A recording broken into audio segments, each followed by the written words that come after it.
What up? What up? What up, world? Bing! Dude. All right. Good Vibes, gang. What's up, you guys? This is our first. I don't even know if this is going to be considered true crime. I mean, I guess it is a true crime, but this is our first reaction to a Rotten Mango video slash story. So a little bit of context. Michelle and I have listened to Rotten Mango before. We've listened to some of her podcasts, like when we do, we've taken road trips, and we've listened to a couple of them. Never listened to this one, obviously. This is brand new, first time reacting to this. But Brandon and I are somewhat familiar with this story. Yeah. For context, I've never heard of this person, Rotten Mango, nor anything she's done or any video. Literally, today's the first day I think Yeah. I've ever heard this name.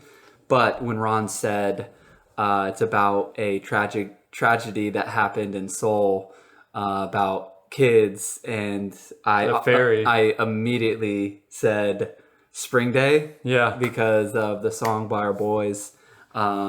Yeah, so we reacted to Spring Day. We also reacted to like an explanation of Spring Day. So, but that was already, I mean, that was a while ago. That was probably 2 years ago now. But we are somewhat familiar with just kind of a high level breakdown of what happened. But I believe this is 2 hours. So this is probably going to go into a ton of depth. And I just know she's a really good storyteller. And I think it's just going to be a fun watch. Fun might not be the best word because it's a sad, tragic situation, but I think it'll just be, I don't know. I don't know what the word should be. A good watch. Coward captain left 350 students to die in a sinking ship is the title. Yeah, how crazy, dude. It is. All right. Also, Rotten Mango. Do you think she just tried to be clever with Rotten Tomatoes because she reviews stuff? Yeah, I don't know where the name came from, I'll be honest. I don't That's know. what Rotten Mango, Rotten Tomato. Yeah, I know. But either way, All right, so this is going to be it. I hope you guys enjoy. Let us know what you guys think. Also, let us know of other reactions similar to this that you'd like us to possibly check out. Specifically from her, I do think there's a few, at least a handful of videos I want to react to of hers specifically. So I think we'll be doing that every week for at least for now, and then we'll kind of figure out what's next. But let us know. we love you guys. Appreciate you guys. So happy to be back. All right. Let's go GVG. Either way, we're gonna, talk through this. We are gonna be talking and sharing our thoughts and opinions and all of those things throughout this reaction. So, and if, even if you disagree with some of the things we say, let's keep it GVG in the comments, y'all. And that stands for Good Vibes Gang. All right, let's go. You ready? I'm ready, Ron. Bada bing, bada bing. This is going to be a long one, and it's going to be a tough one, okay? We're talking about this Sewol tragedy, the sinking of the Sewol boat. Now, two 16-year-old students from Tanwon High School, they made headlines. There were some rumors that they were dating. There were some rumors that said, no, they were just close friends. But most of the students that knew both of them personally said they barely knew each other. I don't even think that they had a class together. Most kids said that was the extent of their interaction, just passing each other in the hallways. Yet the two of them found each other alone in a room, in a boat, terrified. I mean, they're watching the water starting to pool on the ground, and they didn't know what to do. I'm sure they were frantic. I'm sure that there were a lot of things going on in their minds. I'm sure that they were trying to comfort each other. But eventually, everything goes black. A civilian diver would later find both their bodies alone in that room, and their life jacket cords were still tied together. He remembers Dude, how could you he imagine? had to separate them because he physically couldn't bring up two bodies at once, and he recognized that in their last moments, maybe these two kids knew each other, maybe they didn't, but in their last moments, they didn't want to be alone. So they tied the strings of their life jackets together till the very end. And he said, Oh I my started God. crying, thinking that I didn't want to separate them, but I had to. He said it was one of the hardest rescue dives that he had ever endured in his entire life. He would never forget some of the stuff that was seen. Other students from the same high school, Tanwon High School, faced similar fates. A female student was seen throwing a chair at a window, a glass window, and she's hurling this chair with as much force as she can muster. She would go as far back as she could, and then she would throw it with all of her strength, and it would just clunk onto the window and fall back down. This is She all from the wasn't same angry, but there was accident? just She just pure dives right desperation in? her eyes. Yeah, I guess. She could see on the very other side of this window were rescuers. They saw her, she saw them, and they did nothing but stare at her. What? Why? We're going to get into it. I mean, this rescue, I don't even think you can call it a rescue. She realized that these people, these rescuers, they're not here to save her. All the people that she thought would be responsible for her safety, the captain of the boat, the rescue teams from the Korean National Coast Guard, they all abandoned her. They were watching her through the window, and it was very clear to her in her last moments that she was being left to die. Imagine these are the I very don't last realizations understand. that you have in your life. April don't know 16th, how. 2014, the Is this Sewol her Ferry theory, capsized or is this, off the you know, coast like, of South Korea. There were 476 that like people passengers. wanted? Most of them were high school students around the age of 16 years old from the same high school. They were on their way to Jeju Island when their boat started sinking on one side. And, you know, when a giant boat that carries 500 passengers, when it starts sinking, it's not something that goes unnoticed, nor is it something that happens very quickly. Soon, nearby boats and vessels and even countries start giving out lending helping hands. The Japanese Coast Guard asked if South Korea required assistance because they were right there. The U.S. Navy had a massive vessel stationed nearby and offered to rush to the scene to help with rescue efforts. What? South Korea denied all of their requests. They told news outlets that they had everything under control, that they were operating a full-scale rescue operation, and that majority of the passengers had already been rescued off the boat and they're being rushed to safety. Wow. It's like a pride thing. It South must be Korea just told pride. the world, hey, Well, is guys, it? these are our kids, and we're going to do everything to save Conspiracy? our kids. But that could not have been further from the truth.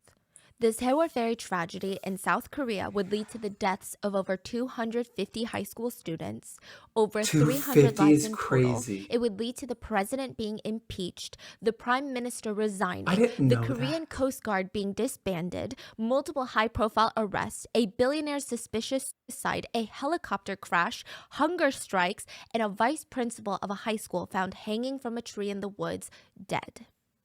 So let's get into the tragedy. I was actually, Wow. I'm curious on like how this is filmed and like how she, like, is it just her sitting like that the whole time? Or Yeah, I think is so. there content? So I've never watched a video of hers. I've You just only listened listened to that, what she's saying? Yeah, so I think it's kind of just going to be like this, but I think she shows images. As always, full show notes are available at rottenmangopodcast.com. There's a South Korean news outlet called Newstapa, which you're like, I've never heard of this. I've heard of like SBS and NBC. Newstapa worked closely with the victims' families and their attorneys from the get-go. They had so much information on this tragedy that was being suppressed by mainstream news. They were the only ones that were standing up when everyone else was silent. It's estimated and kind of surmised that without them, most of the evidence, most of these testimonies would have been completely lost. They would have never been used.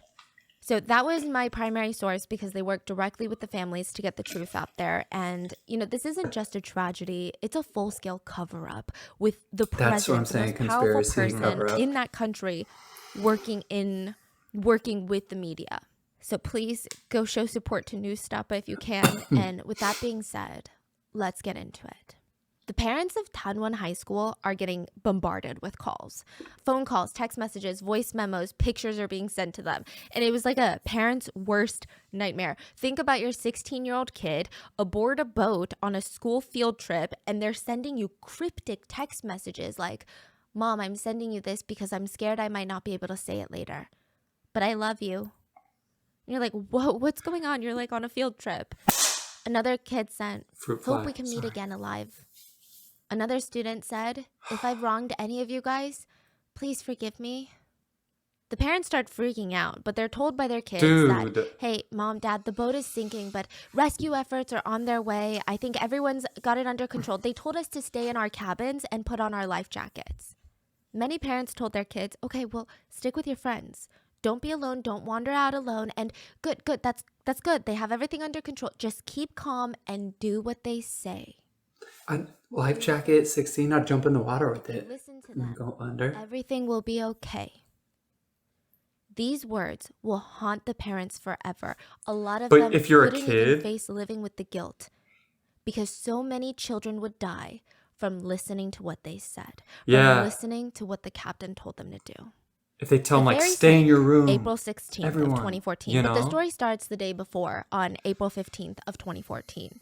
So the students at Tanwon High School, this is like their annual trip to Jeju Island. They considered it a rite of passage. You've been there. Like a tradition for everyone. Every Several single high times. school student looked, it's the sophomore class.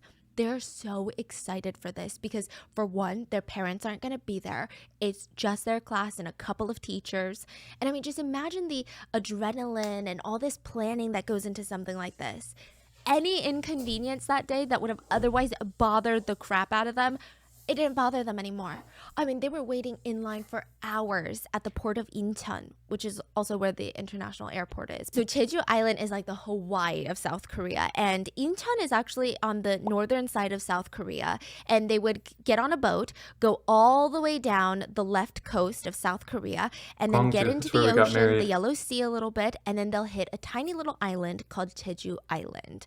It is the biggest destination spot for South Koreans. It's beautiful. It's like a cultural mecca. There's so much, there's a lot of fun We've been stuff to do there. there.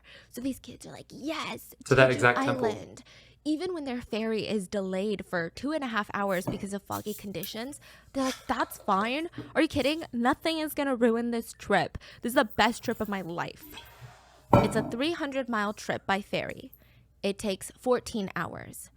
But thankfully, they wow. would be going down the coast of Korea most of the time, the left side of the coast. So they're going to have cell service, and it was outfitted like a cruise ship, meaning that there's dorm rooms with bunk beds. There's communal showers, a convenience store, a cafeteria, which for high schoolers, this sounds like a blast.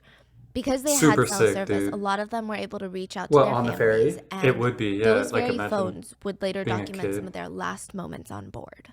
There were 476 people on board the ferry, including the crew. Now, they board the ferry at 9 p.m. They were supposed to board 2.5 hours earlier, but like I said, a delay.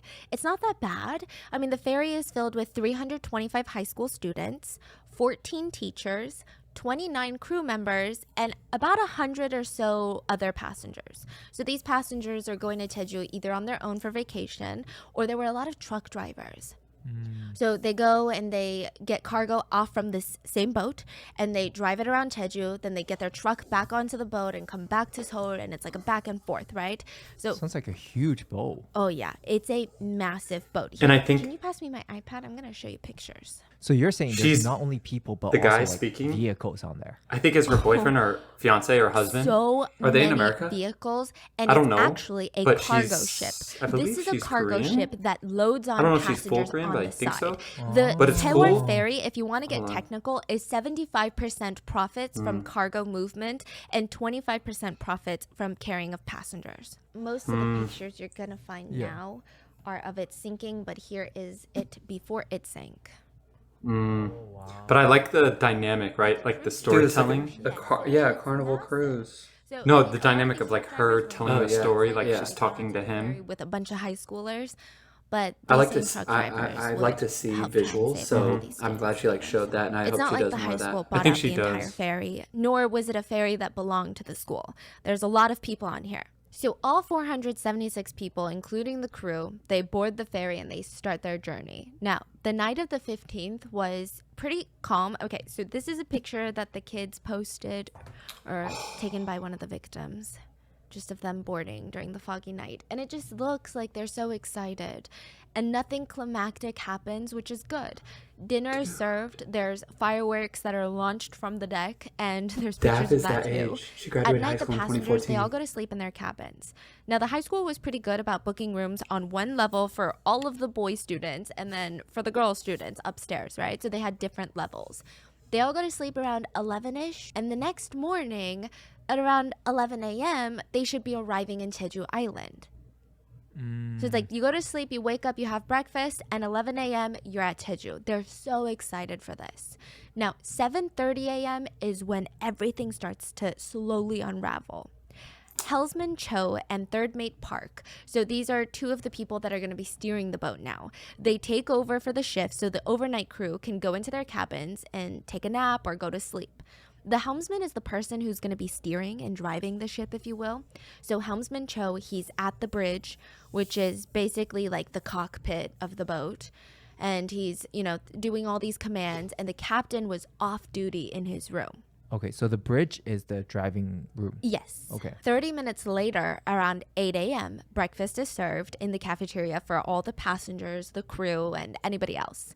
8:20 a.m., autopilot is switched off to manual steering. Autopilot off, manual steering on. Just 7 minutes later, the Sewol is sailing through the Mengol Channel. Now, the Mengol Channel is very pertinent to this story. There are other routes to take to get to Jeju without going through this particular channel. I mean, it really only saves like 7 miles off of your trip, but this channel it's not some sort of urban legend where ships go missing and it's like a terrifying place. It is a commonly used route, but it's not calm. It's not that safe. It's a little unpredictable. It is actually has one of the most rapid and unpredictable currents in the Korean peninsula. It's got these tidal shifts, meaning that you have to be super, super careful when you're passing through this channel. Some areas of the channel have rock hazards. Some random areas have shallow waters.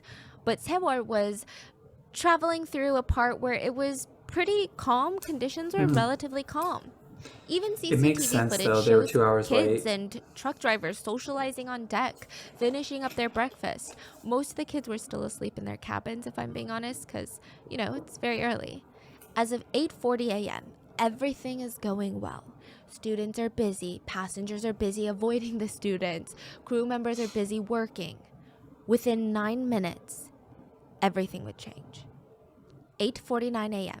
Two crew members that were in charge of steering the ship decide to manually steer the ship 15 degrees to the left, which is a well-known fact to all crew members aboard this Sewol that they cannot steer this particular vessel more than 5 degrees in any direction, mainly because of the amount of cargo it was holding.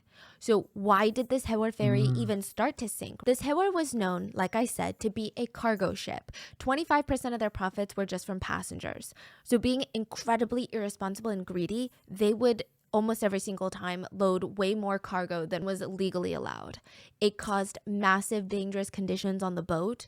And when they made this sharp turn, which is supposed to only be 5 degrees to the left, they went 15 degrees. And none of this cargo, none of these cars, they had almost 200 vehicles on this cargo ship.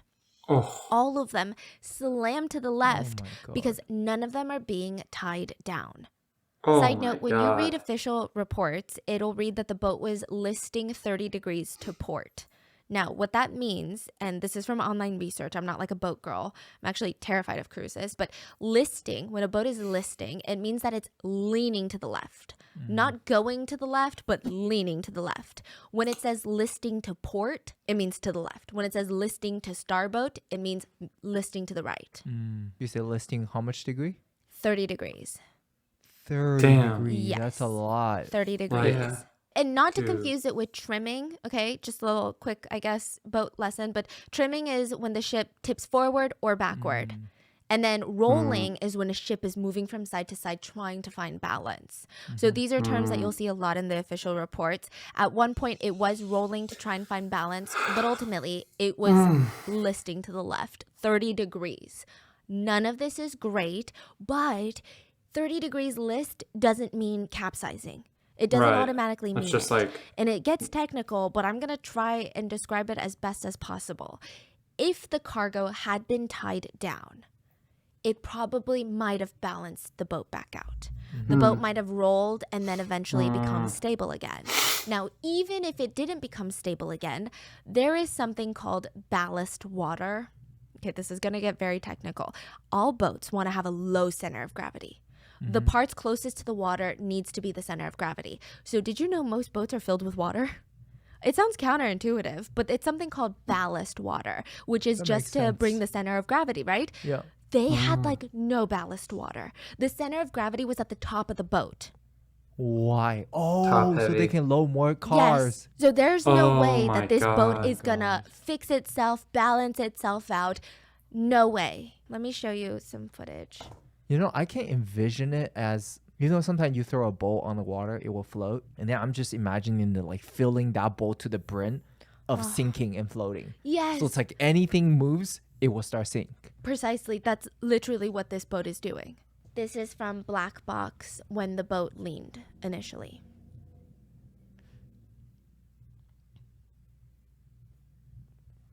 So this is also why it's so pertinent that when you're anticipation. aboard a boat or a plane, they're tying down all the cargo.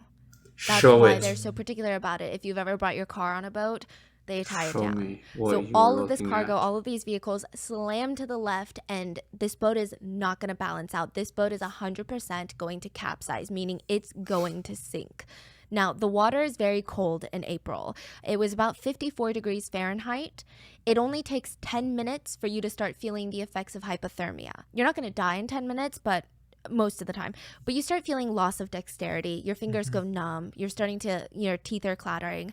And full-blown hypothermia happens after about 2 hours. So right at this moment, the boat leans, and the engines of the boat are cut.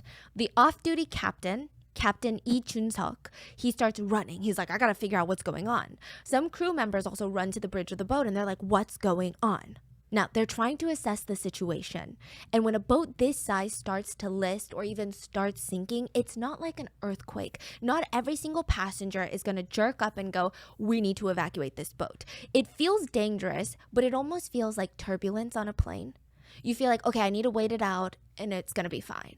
You never really hit turbulence and you're like, this. Yeah, you would never like down. fear. No. If I'm on a That's cruise how with everyone high school, was you know, a feeling, high school except for the trip. crew, because they knew better. Unless if like things 8:52 were a.m., Just moving. 2 minutes after the boat starts leaning to the left about 30 degrees, an emergency call is made by a student, Choi Tok-ha. Choi reported that the Sewol was starting to capsize. He was the first 911 call. And that the water was coming into the decks. He's like, something's going on. I'm on the decks and this is dangerous. He was one of the few that understood the severity of the situation. And he was probably confused because he could hear ringing through the PA system, like the intercom system, the speakers on the boats. Do not move. Just stay where you are. It's dangerous if you move. Stay where you are. Every single student and passenger was told to stay put. And now, all hell breaks loose. What would you Crew do, members though? are I don't going think I so would many stay different still. people. There's the Jeju Not if I'm in my Vessel Traffic room. Service, I would Korean need to. Coast I Guard, need to get Jeju to the Coast top. I Guard, need to Wolf see. Coast Guard Station. Their company executives. Not There's in so water, many dude. different people that this communication system You're in high is just school. bonkers. The fact that they don't have a system in place of like, if an I'm emergency in a happens, this is who I closed call, room and they is tell me to crazy stay to me. still, I'm just Nobody like, was dude. getting anything done. So much time initially is wasted in these key moments. I'd like to think. At I don't know. 9:07 a.m., the crew confirmed to authorities the ferry is capsizing, and they confirmed that they needed help from the Korean Coast Guard. They stated the ship's angle made evacuation impossible. Now, here's where it gets crazy. Allegedly, none of these authorities knew that there were 500 passengers on this, well, close to 500 passengers on this boat. That's what they claim. I don't believe it for a second, but that's what they claim. Wait, who claimed that? The All police? the Coast Guards, yeah. They're like, no one told us. We just thought it was the crew. We thought it was a cargo ship. Get out of here, because the Sewol was well known to be a passenger cargo ship. So they say the Oh, so ferry the is about rescue to that roll comes is too over, small. meaning it was listing to the left, but because it was taking in so much water, it was practically bonk flat onto Well, the also left, and now it was going to flip over and capsize. It's like the so it's not even sinking just urgency to the bottom isn't- like this. It's going to be completely inverted. Well, even when they get out there, they The don't have bottom enough is to gonna be take the the top. crew because that's all The they Coast Guard assumed. tells the crew on Sewol to inform any passengers, if there are any, to put on their life jackets. But they just say, oh, sorry, our PA system is down. It wasn't down. It's just What? bizarre. Okay. So why did they lie? Yeah, so it was like down at one point, but then it comes back up, and then a customer service rep is like playing that, or like a customers relations crew member is playing the message of like, do not move. There was like no communication. Now the Coast Guard is like, okay, well, if it's down, then go personally tell the passengers. The crew member is like, okay, I'm going to do that. He walks out of the command center and walks around a bit and comes back being like, I did that. He did not do that. He just lied. He just blatantly lied to authorities and said, yeah, I told all the passengers to put on their life jackets. How does she know that? I wonder if there's evidence Do they not that understand what the hell's going on? No, they do not. I think the Coast maybe Guard there was like tries people to tell that came Captain forward Lee and that you admitted need though. to start thinking and acting fast. They have deployed a vessel. There was a patrol vessel nearby that was coming in about 10 minutes. There was a helicopter that would get there in about 1 minute. And Lee said, yeah, that's not enough to save everybody. Like there's more passengers than that. Because one helicopter, you could save maybe a dozen people max. No, maybe like 6, 7 people. Keep this part in mind. Because later, everyone goes and says, oh, when he said passengers, we thought maybe a couple of passengers. Wow. I mean, right now everything falls on the captain, right? Oh, yeah. But It's going down. Like, what are you doing? Every second, what are you yes, doing? Exactly. And you're going to die when you find out what he was doing. So the passengers up until this point are still being told to stay where they are and do not move. And some of the very first people rescued was the captain and a few of his crew. Bro, of 구조당국이 가장 course. 먼저 구조한 사람은 배를 버린 선장과 선원이었다. The captain was rescued by one that of the live small footage? Coast Guard boats, and he wore ordinary clothes to disguise himself as a passenger.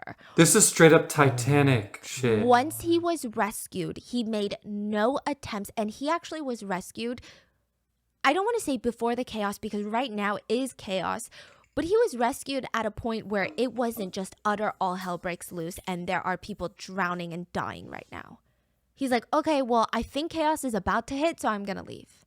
That's so Dude, fucking despicable. Not Yes. him in Yeah, he's regular actually one of the most clothes. hated people in all of South Korea, the whole nation. He's alive. He disguised himself as a passenger, and once he was rescued, this is even more despicable. He gets on the Coast Guard vessel, and he doesn't let anyone know that he is the captain and that he has What? vital information that would help them in Okay. rescuing passengers. No, yeah, that's- He has doesn't to be- relay he's a coward. Any information to them. He has to when be time and sentenced to time in information is prison. the most important That's thing murder. to save lives. He made no He should have attempts never to been tell them how captain. many passengers, He's a where they coward. were, what the PA system was doing. He did none of that. He didn't tell them that they were being told to stay in their rooms where they were effectively trapped inside Dude. this sinking boat. None of that. I feel bad for that There guy's is family. about 20 minutes of footage from some of the kids' last moments. And one of the biggest, I guess, video files that were actually shared by the father of the victim. And he said that he wanted the world to know what actually happened to these kids. So it was filmed by a Park Soo-hyung and Kim Dong-hyuk. They were both 16, best friends. They were both on the level 3 of the boat, which is where most of the male students were dorming. These rooms had bunk beds, about 4 boys per room. Soo-hyun and Dong-hyuk, they were 2 of the last ones to start the day. They're hanging out in the cabin, sitting on the edge of their cabin, like bunk bed, when they suddenly Dude, I feel wanna the see the boat video. lurch to the left. And at first, everyone's confused, but like I said, it feels like airplane turbulence. They're not freaking out yet. Then they start overhearing the speakers starting blaring. Do not move. Stay put. It's dangerous if you move. Just stay where you are. If you're watching the video on YouTube or Spotify, I'm going to play you a clip of the video. You can actually hear the PA system in the background repeating, stay where you are, over and over again. 아 기울어졌어. 야 나 좀 살려줘. 이건 상황이 아니야. 이거 실제라고. 와 기울 줄은 상상도 못했다. 이게 뭔 상황인지 모르겠어. 구명조끼 입으라는 건 침몰되고 있다는 소리 아니야? So the boys on the 3rd floor are freaking out. Some students who were on the deck come to the cabins to let everyone know to That's put on their crazy. life Like I jackets. felt like I was The there video with them. They're footage just from these chilling. students Like, are stitched together to be about 20 minutes, but it's probably the most raw footage I've ever seen in my life. Like, it's not necessarily the most emotional in the typical sense, meaning these kids aren't crying, they're not banging on the windows to get out. Because they But don't you just know. see how real and relatable the situation is. Like the way that these kids, at Yeah, first, they it's don't real. think the ship is going to sink, because who thinks that? You know, they're kind of joking around, but they're putting faith in the adults and the captain and the PA system. Doing what and they're they're kind taught. of playing They're around doing with what each they're other. And taught. I find that it's a way that they're coping with it. And then eventually you hear that humor kind of dissipate, and it gets replaced by them saying, I don't want to die. But they're still trying to keep this almost cool front in front of their friends. You can hear other kids trying to check up on their friends and contacting their family members back home on their phones. But near the end, you can hear and see most of them start to feel very, very scared. You hear students say things like, "Will the water really leak in? The shaking is getting serious. It's tilting so much this way, I can't even move. This is getting ridiculous. I want to get off. I really want to leave. Am I going to die? It's not going to go down any further, right? Like, what the hell is going on? Hurry and rescue us. What's wrong with these people? I don't understand what's happening. If they're telling us to wear life vests, does that mean the ship is sinking?"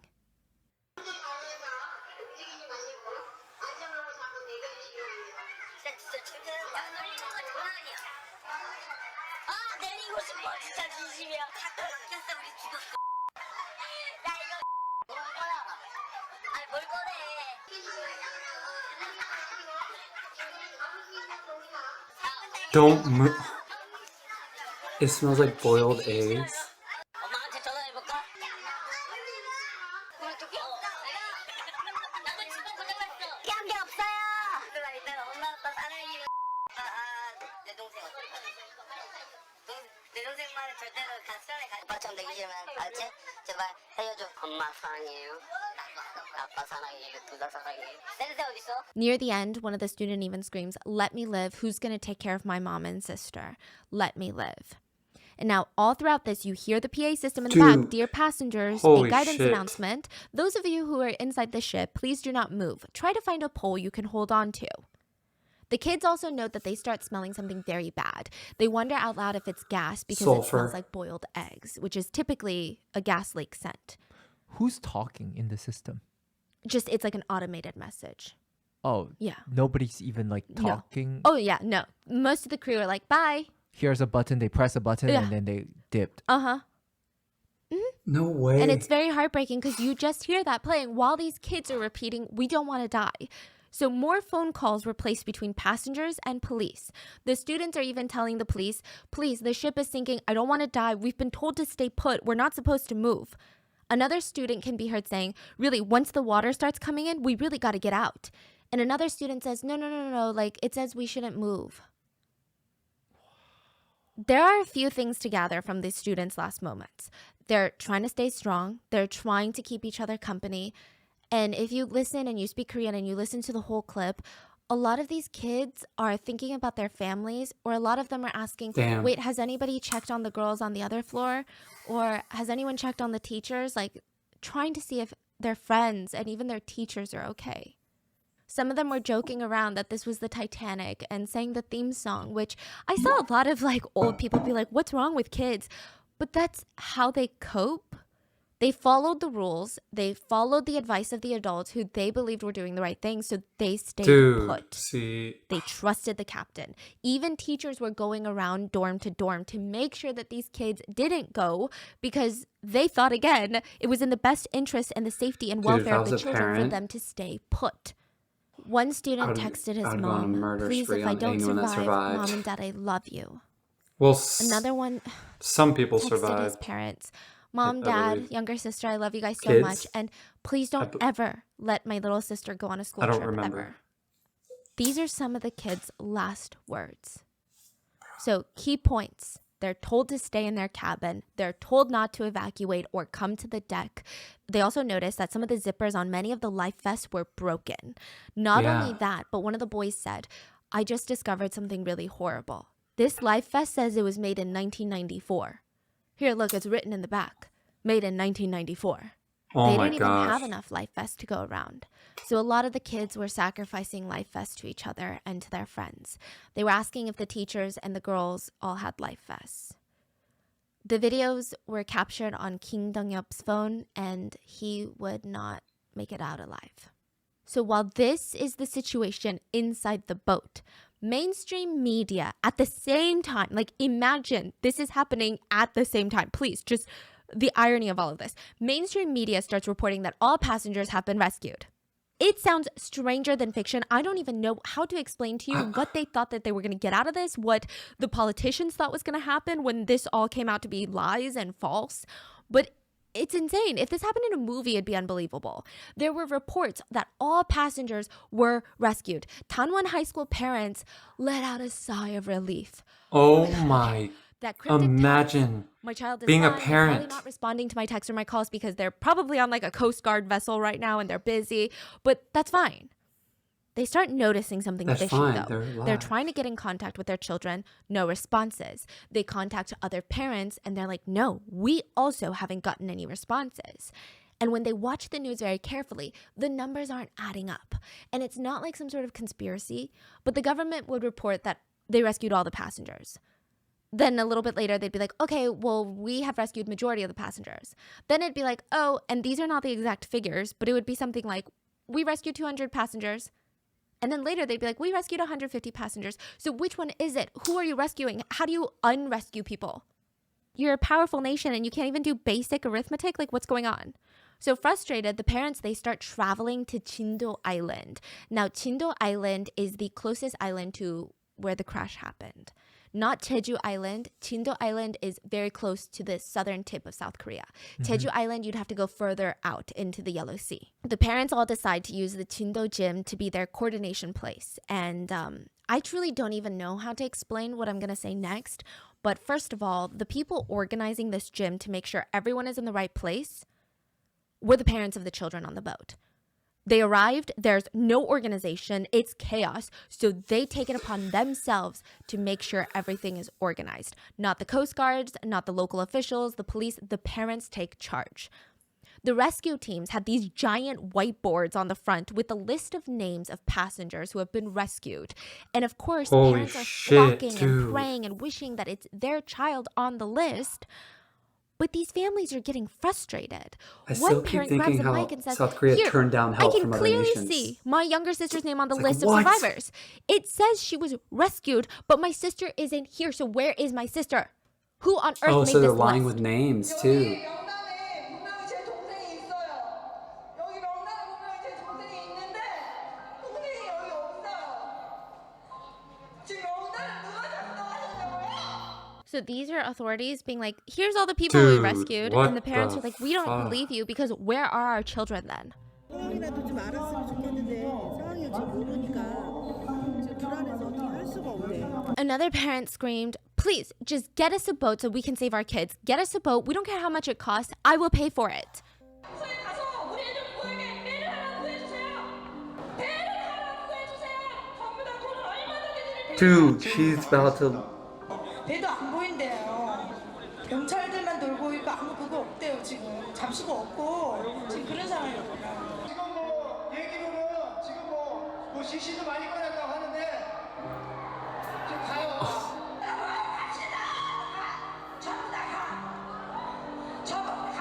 Another one said, I feel like the parents, Dude. including myself, are here waiting for our children to die. We want an answer from the person in charge. Why are orders not going through and nothing's being done? You guys are clearly lying and kicking responsibility to others. Another parent screams, let's all go together. Let's all go together. The parents are rushed to the harbor, and to show you how they still had this unfailing Dude. hope of a parent, It hits they all different when grab you have a blankets on the kid. way out. I would literally. They said when their kid gets saved, they want to make sure that they have something to keep them warm. They all go to the harbor and they wait. There's nothing that they can do. Side note, police were lined up at the edge of the harbor to prevent family members from going into the water, whether to try and rescue a kid or to in a desperate attempt. A parent screamed, I want to jump in the water with them. My loved one is under the water. Anger is not enough. If I don't have my younger child, I'm going to jump in the water thinking about my child in the water. How can I, as a parent, continue to live, eat, and drink? I hate myself. Someone near a mom tried to put one of the blankets on one of the moms because it was so cold. And she cried, what good is it staying warm when the kids are freezing out there? They're freezing. What good is it for us to stay warm?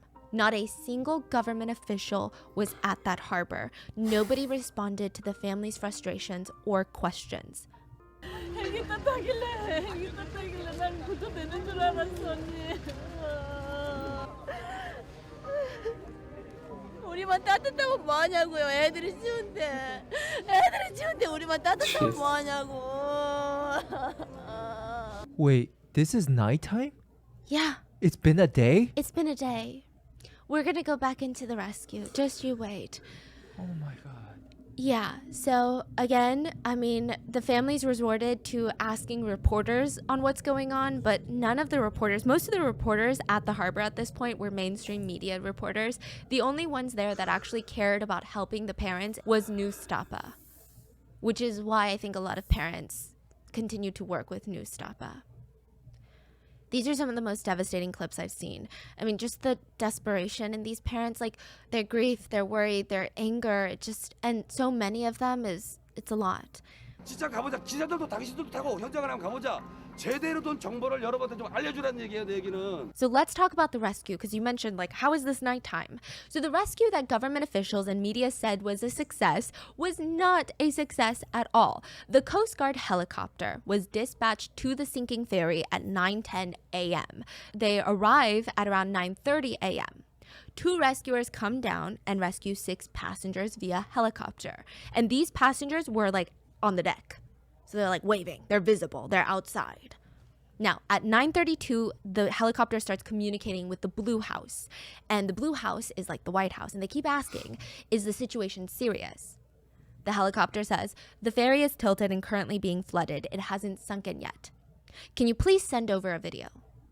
Now, this is being heavily criticized because time is of the essence. Such an urgent incident is taking place, and Yeah, really, what the I don't know hell? what to say because it casually feels Just like the Blue House is send. saying People Pixar need to didn't be- happen. And sure, maybe videos can help them get a better understanding of what's going on, but if this is the government responsible for running a literal company, they better be more competent than this. They keep calling back to the helicopter, not giving commands, not doing a full-scale command center operation, but going, did you send the videos yet? Just nonstop, over Oh and over and over my. again, wasting time asking for videos. And what's even crazier is that the helicopter is like, well, we didn't want to take any videos in case it gets leaked. But the Blue House is like, it's fine, text it to That's my an phone." admission of guilt, What? bro. Here, there's footage. 지금 현재 지금 일단 배가 좀 기울어서 Is that 침몰이고 ice? 아직 침몰은 안 됐고요. It's like that cold? 네 아직 없습니다. 예. 예. That's the only boat. No, I don't think it's ice though. 본인 내 외부로 나가지 아마 않을 건데 이게 관계에. Dude, they're just in there right The Blue in House this is video. basically like, okay, well, we're going to hang up. Just call us back when you get the footage. Oh, this is like the smallest thing the Blue House messes up. So just you wait. I mean, a president was indirectly impeached because of this incident. So soon after this, the Coast Guard patrol vessel 123 arrives at the ferry. They throw over a raft and they head to the had ferry no to start their little idea. rescue. Just anytime I say rescue, don't think of it as a rescue. Think of it in quotations because it's just a bunch of people acting busy. The first people to step into this rescue raft are the captain and crew members. Not all, but a few. They're like, I'm out. Yeah, they're like, bye. They have abandoned the ship. But then so does the Coast Guard. The Coast Guard, the vessel, distances itself from the ferry and they try not to enter the ferry, get close to the ferry. They don't try anything. Meanwhile, there's about 3 helicopters that are just circulating, that are just loitering the area, watching. What's the deal? What's the problem then? No one's giving them any commands. So they're all clueless on what the hell's going on. Yeah. And the captain is like just staying silent. Yeah. Dude, and then he the Blue needs House to- is like, well, we can't tell you what to do unless we get a clear HD 4K video. And then all these other authorities, like the Coast Guard, the Mokpo Coast Guard, the Chindo authorities, they're like, well, we don't know what to do. Have you tried calling the Blue House? Wow. So everyone's just waiting around. And what's crazy is that there was a U.S. Navy vessel that was nearby that rushed to is the so scene and they're like, insane. hey, Yeah. we can help. And the U.S. Navy is so equipped. This vessel had 100 Marines on there. 100 Marines. South Korea was like, Updated. it's fine. We're waiting on a video. The government shut them down? Yeah, the government was like, it's fine. We're handling it. Oh my God. Bruh. I'm going on a little side note, but another rant. The U.S. vessel, the Navy vessel, actually had helicopters on the vessel and they had launch pads. So basically, they didn't have to go back to land to bring survivors. They could just go back and forth to their vessel that's parked very close to the sinking Oh ferry. my So they God, could they save could have saved an insane number of hundreds. survivors. 1 or 2 helicopters could just do nonstop back and forth in such Or a at short least, time. yeah. We're going to dive into the U.S. Navy later because there's a lot of stuff there. Now, anyways, These are not leisure helicopters either. The helicopters that are circulating the ferry are Coast Guard helicopters, and they make no additional effort. So they saved 6 people initially. That's it. They make no additional efforts to rescue anyone. They later claimed that they had no idea that there were passengers inside. They thought the rescue was over, and they were just surveilling the sinking of the ferry. To sum it up, the rescue teams were just rescuing anyone that comes to the deck where you can visibly see them, but every single passenger was told to stay in their cabins. How do you live with yourself as a captain? I cannot even imagine what that captain was going through at that moment. But we can't even imagine it because I don't think any of us have such little empathy for human life. Yeah, when he got out, does he think that all the kids are going to come onto the deck eventually, or...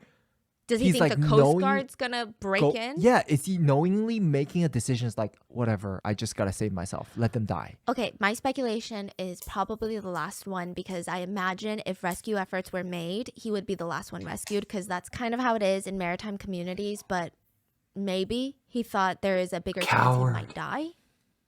Because I don't know what he was thinking, genuinely. I can't even guess. No one is saving anyone unless they're visibly out on the deck, like waving their arms around in these bright red life jackets. Dude, if they just informed everyone to come to that's what... The helicopters again claim that and they then everyone had just floats. No reason to believe that there were passengers inside. One helicopter Coast Guard officer, even during an interview, complains, rescue's hard. Because you tell a person that you're rescuing to watch their step, and they don't watch their step, even if you tell them to. 옆에서 말을 해도 안 들고 하물며 어떤 올라갈 때 조심하라고 자세 차랍니다. 아니 그러니까 그거는 아는데 그 사람들 상황은 아는데 지금 구조팀 구조를 하시는 입장에서는 제주에 있는 확인해야 되는 인구 같은 게 아닌가.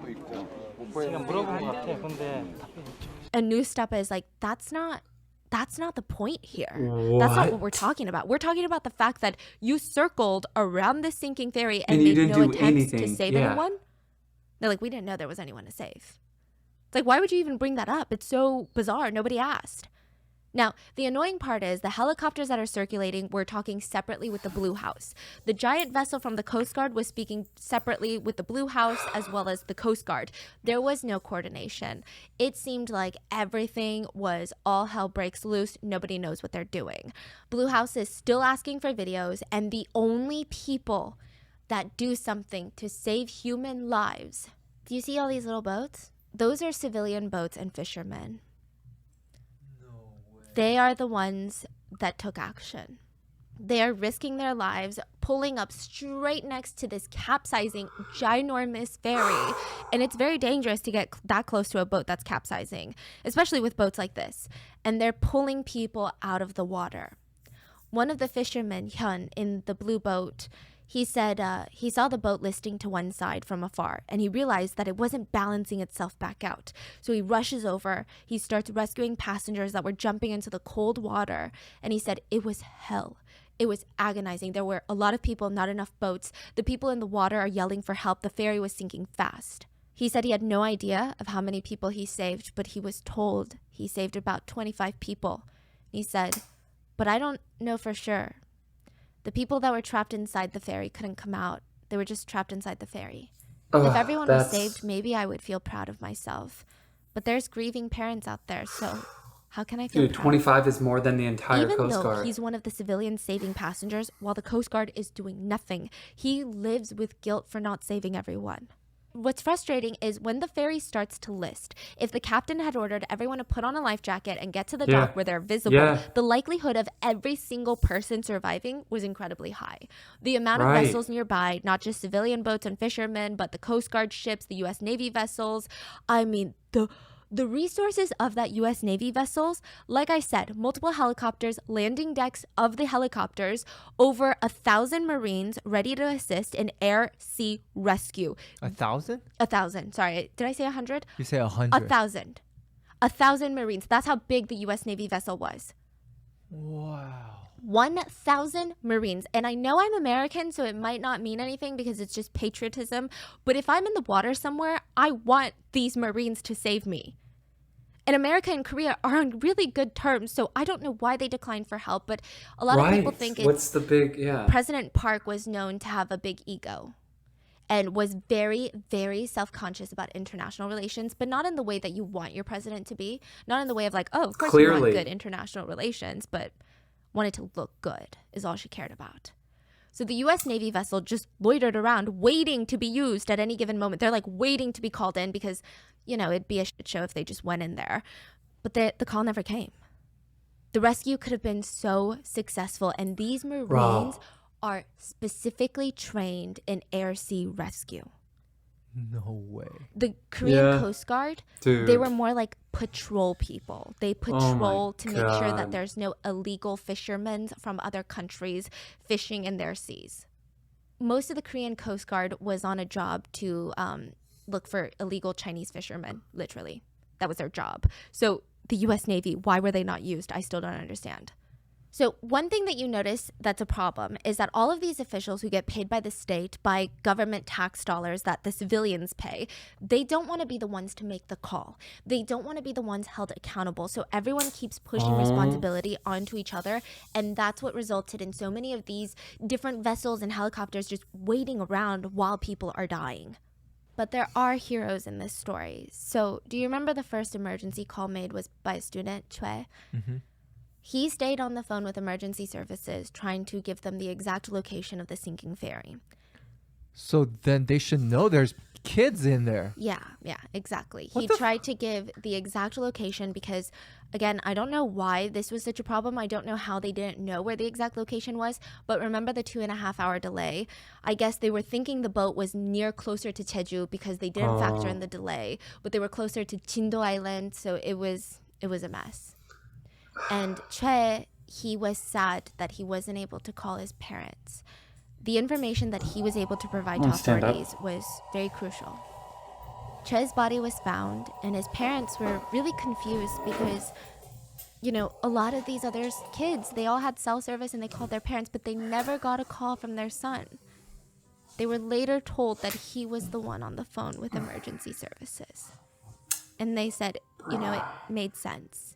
We're just so proud of him, and we think that God brought our boy into this world for this purpose, to try and save Oh my God, dude. While Captain Lee and a few of the other crew members escaped, there were some crew members who refused. Dude, I'm still not Park over those Ji-yeon, guys. The Chung captain. Hyun-sun, and Kim Gi-won.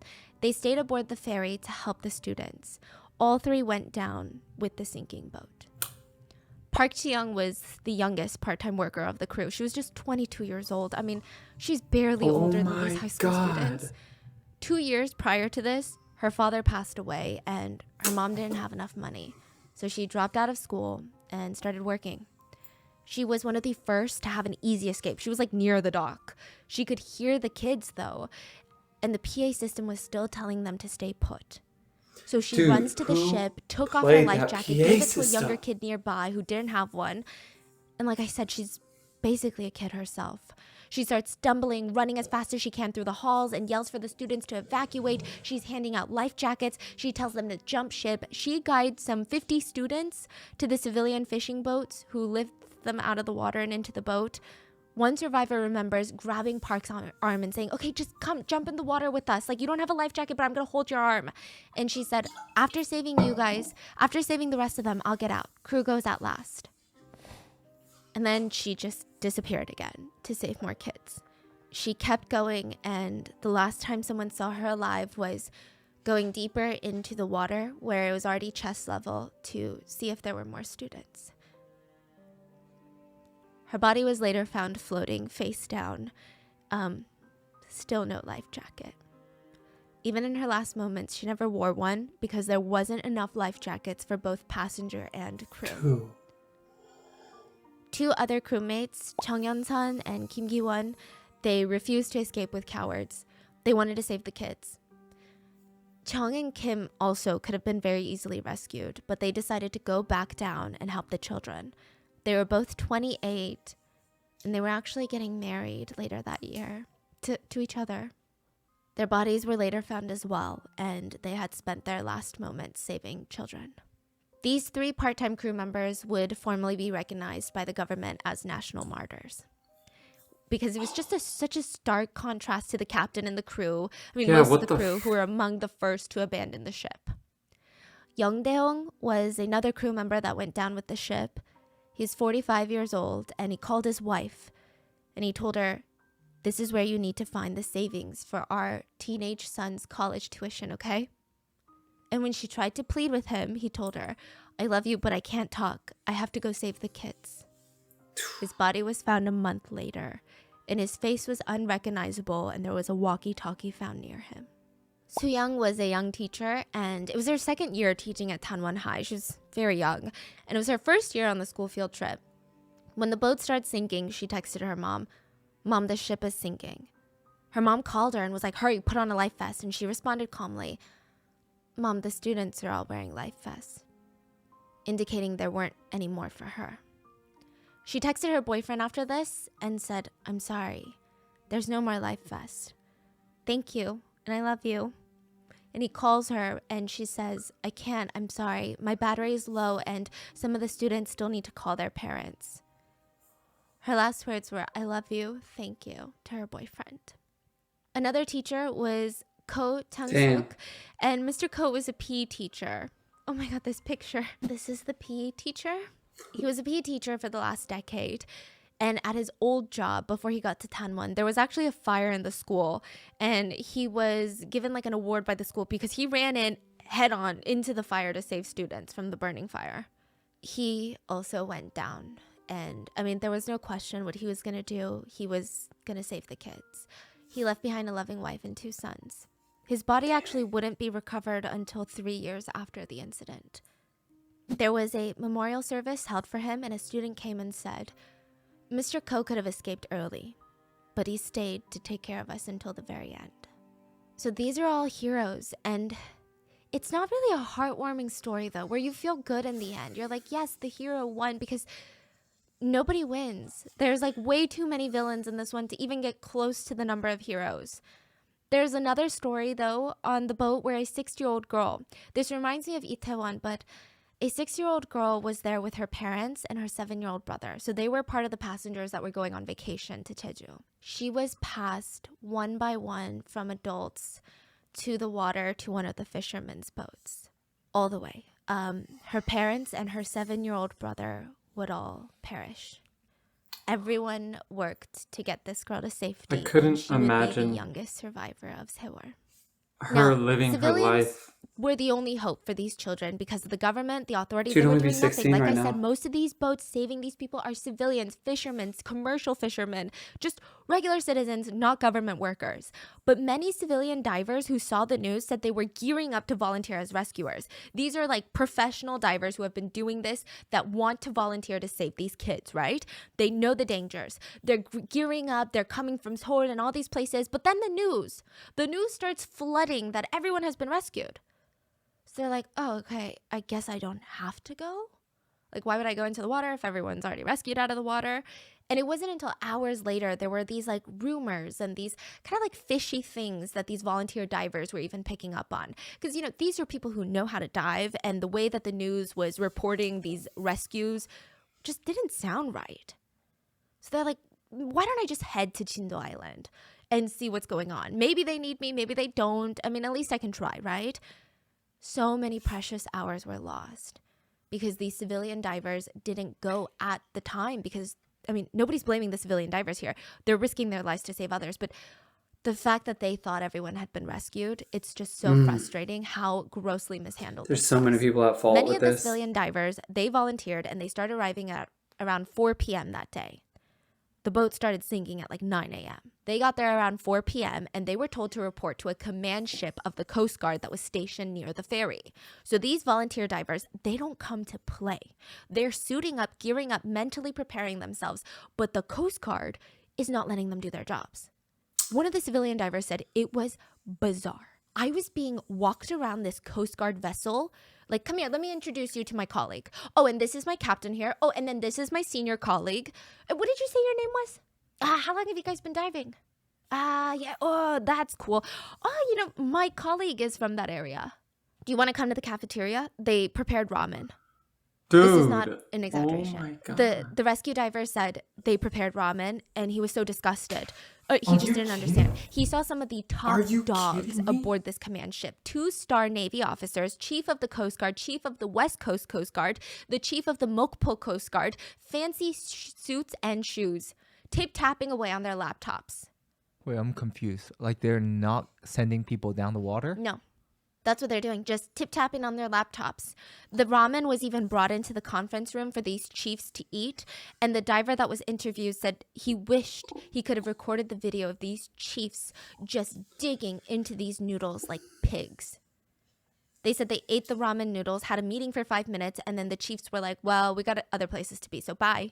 He was sickened to see that the chief of the West Coast Guard went to a press conference like immediately after this, the whole ramen debacle, in his uniform with all of his badges, and stated, as of today, 164 vessels, 24 aircraft, 178 special rescue workers are doing our best in conducting a search of the area.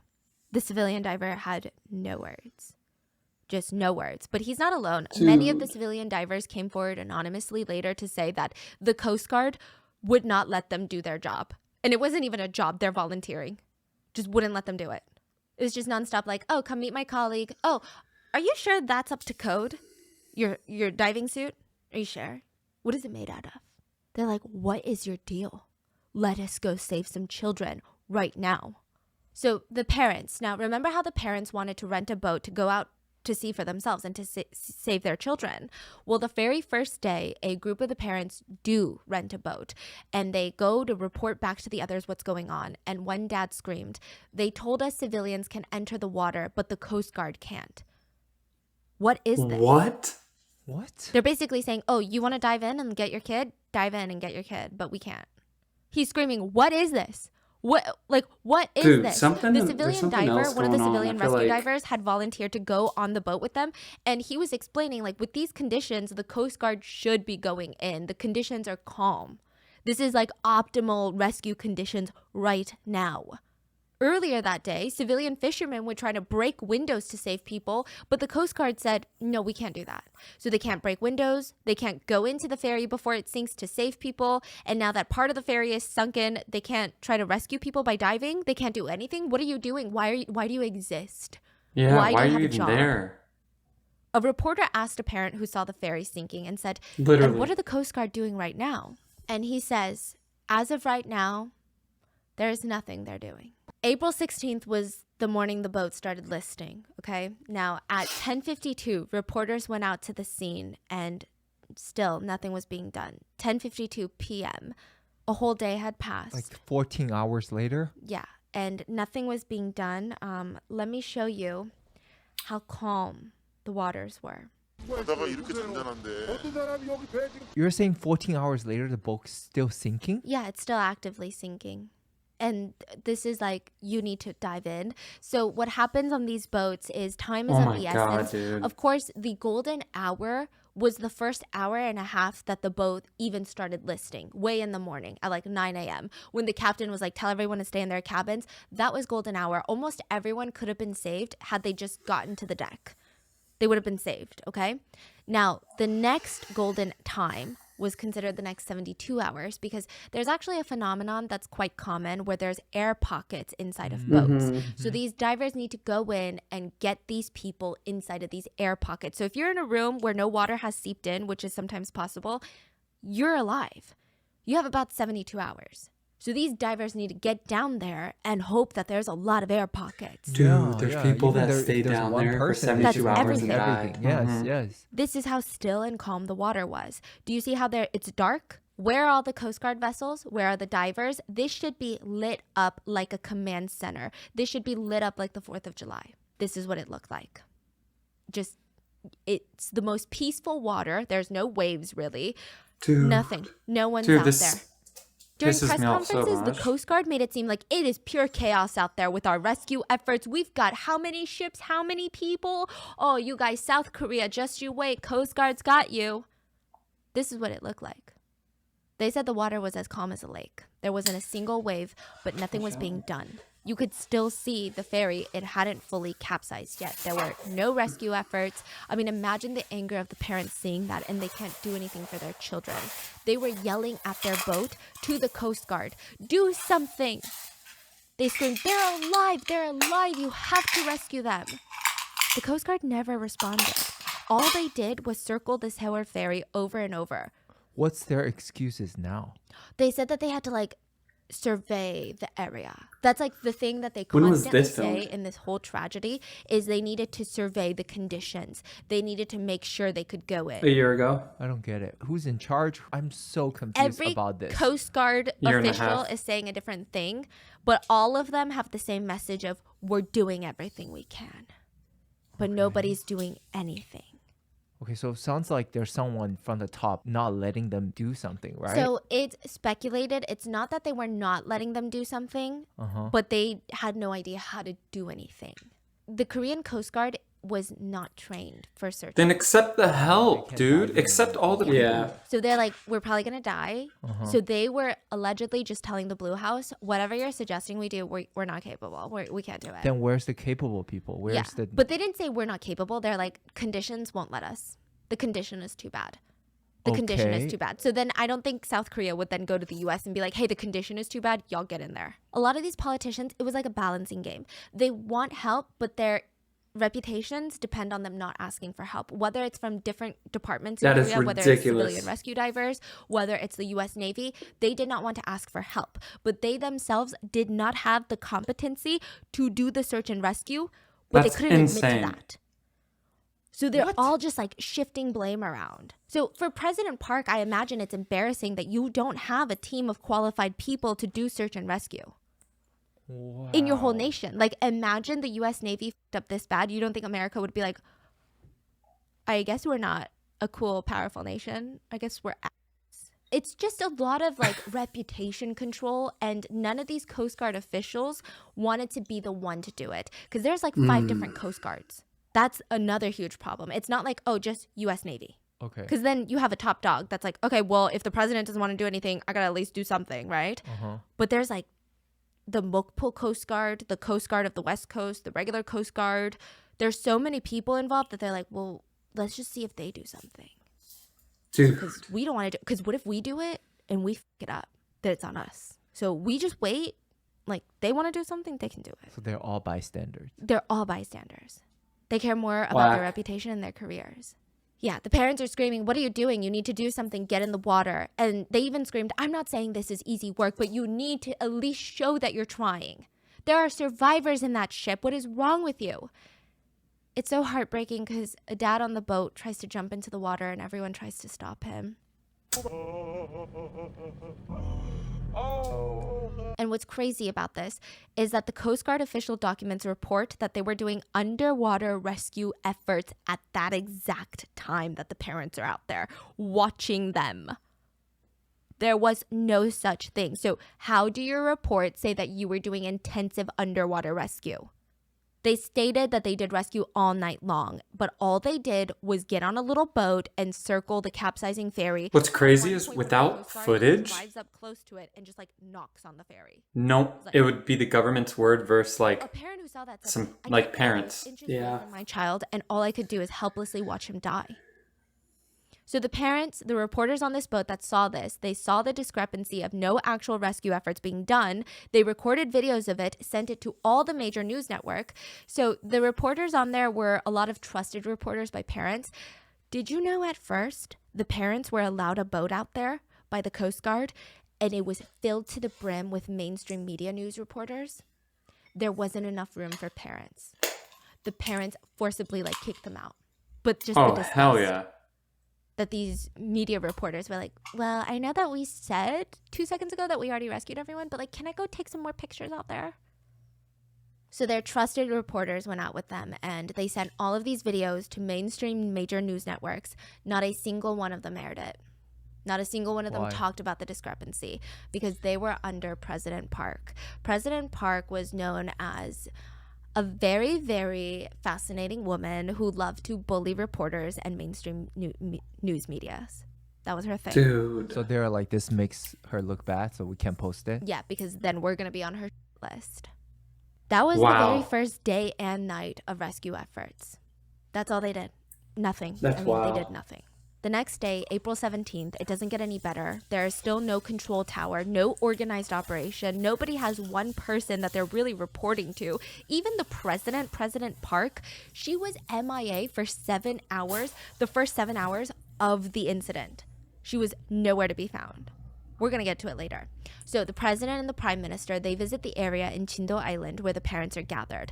Apparently, a boatload of politicians, lawmakers, and parents had gone out on a boat to go visit the Coast Guard. And parents were disgusted. I wish I was eloquent. I wish I could describe to you what kind of emotion that must have been. But the parents said they stood there and they watched the Coast Guard point at maps. They watched the politicians in suits go, It was like watching people pretend to do a job. It was like watching a skit. Wow. They felt like they were losing their minds. The Coast Guard is saying things that they know are not true. Like, we worked so hard last night to do underwater rescue. They're pointing at random maps, Dude. I would be in jail because I'd assault someone. Ferry. I think I'd punch somebody Parents too. get out onto the dock of the Coast Guard vessel and they see divers go under the surface of the water, kind of like flap around for 5 minutes and then come back out. They said it's like a sick joke.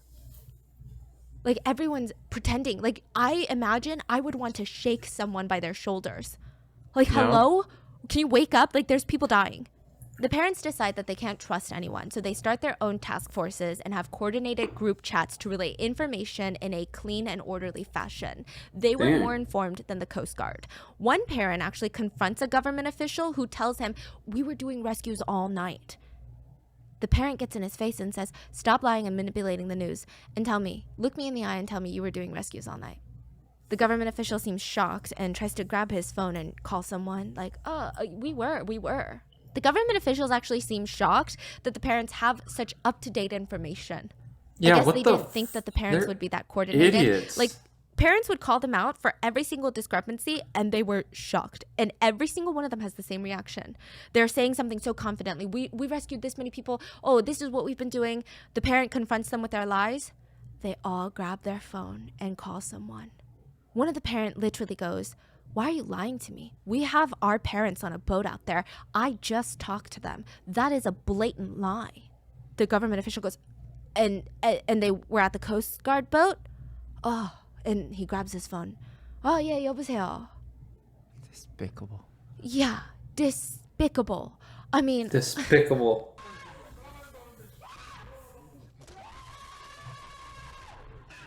Now, at that moment, the prime minister shows up at Dude, the those Chinojin, videos. and he's second in charge to the president in this country. I guess nobody informed him that the parents are not in the dark on all of this, that the parents are not going to be like, "Thank you, prime minister, for your efforts all night long." Because I think he walked in expecting some things and questions. I can't wait to hear But instead, he was chased the down outcome. and had water bottles thrown at his face. Open water bottles, which I think is symbolic in hindsight.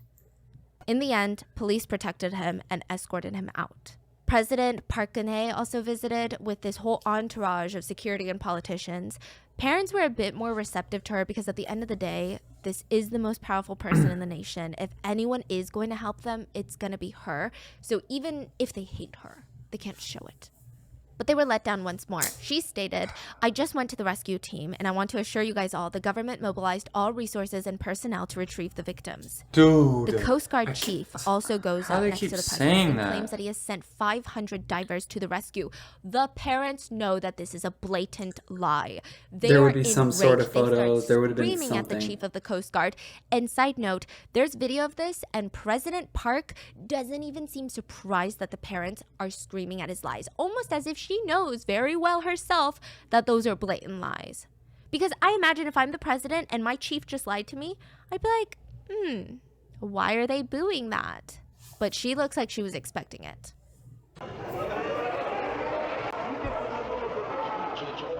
Family said they were straight up stunned at the blatant lies that were being shoved in their face. Dude. It was unbelievable. Also, Park Geun-hye starts using this as an opportunity to say that nobody cares about. Like, their kids are still out there. They want rescue teams. And she states, so what we're going to do with this is an opportunity to conduct a thorough investigation on the cause of the accident and severely punish those involved. That's not what anyone is talking about. No one cares right now. That was the whole second day of the rescue. The second most valuable day. that's how it went. The third day, April 18th, a lot of developments took place and none of them were good. The Sewol Ferry was now fully submerged. Parents went out and they couldn't see the boat anymore and they cried. Government also let a private company step in for rescue efforts. A company called Undyne started to lead the rescue attempts, but it was more of a recovery attempt. It was like a half rescue, half recovery. So there's still a chance that you can live 72 hours in an air pocket, but it was guesstimated that most of the bodies being retrieved would be dead, so it'd be a recovery attempt. Now, they sucked. Undyne sucked so bad. I think that this was just like a government contract bid that won. I don't even understand how they were in control of this. Now, the idea from the get-go was the Coast Guard or someone, since the Coast Guard is useless, would inject air into the Sewol Ferry. This is going to help with multiple things.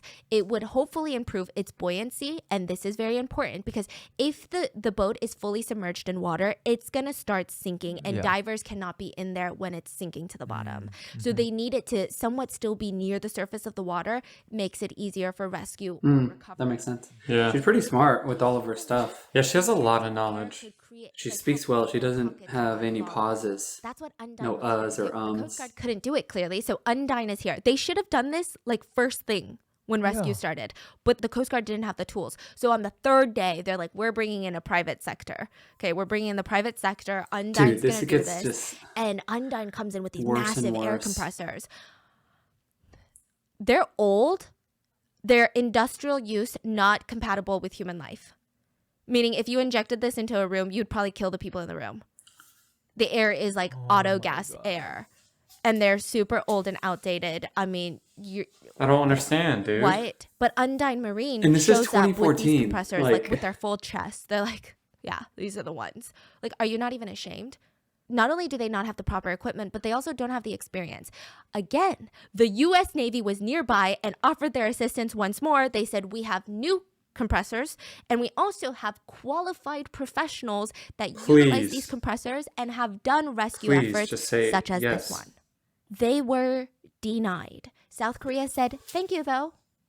But no, this day also marked the first discovery or recovery of bodies.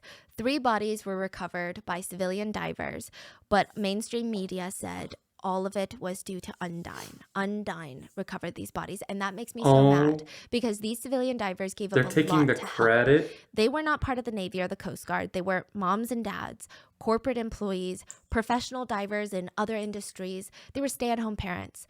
The only thing that these divers had in common was that they liked to dive, they were good at it, and they wanted to help people.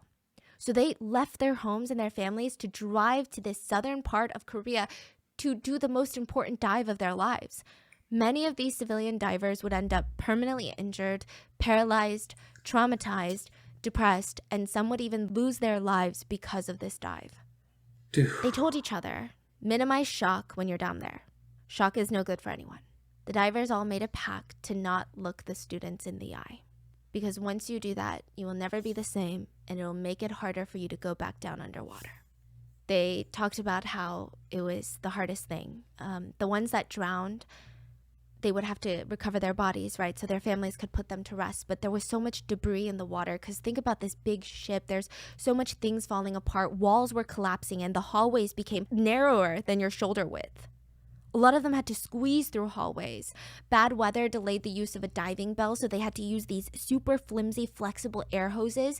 But if they're twisting and turning in there, it could easily snap, break, or it could be folded to a point where they're not getting air anymore. It could get caught in things. It was very, very dangerous. They had to go down in teams of 3, and they would never forget the things they saw. There were bodies in life jackets floating around in the ship now, and the divers had to reach up, grab the bodies, and hug them so that they wouldn't keep floating up. They would find a window that they could break and get rid of all glass and debris.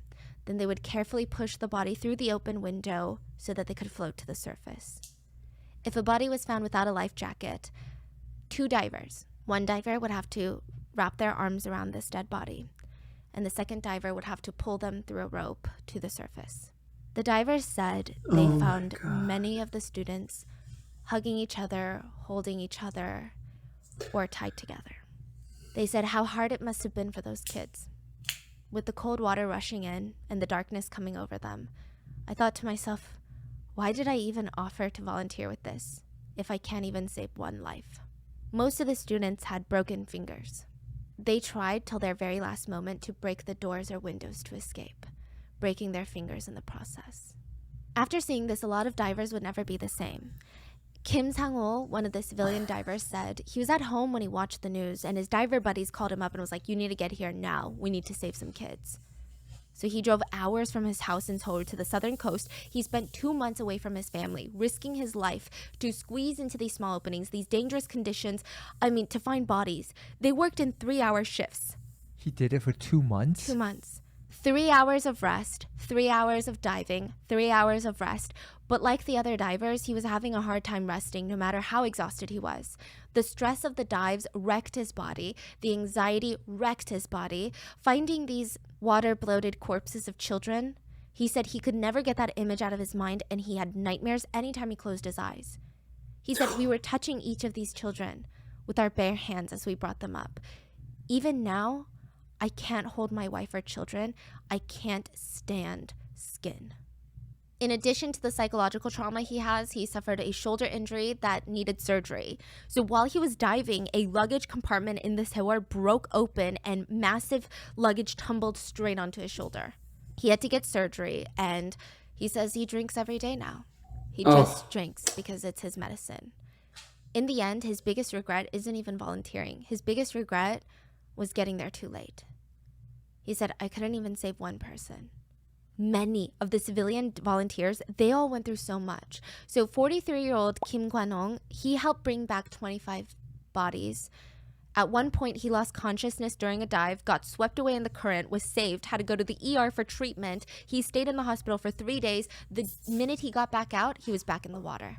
He went into places where the Coast Guard weren't even attempting to go, not even pretending like they were going to go. He went to places the Coast Guard deemed too dangerous, and he brought back children in his arms. He said, the victims were tangled together in their utter terror, and I prayed and cradled each one of them as I brought them up. The divers did their best while the country did nothing. The country did nothing, especially for the divers. Do you know what the divers got in exchange for their contribution? Dude. Nothing.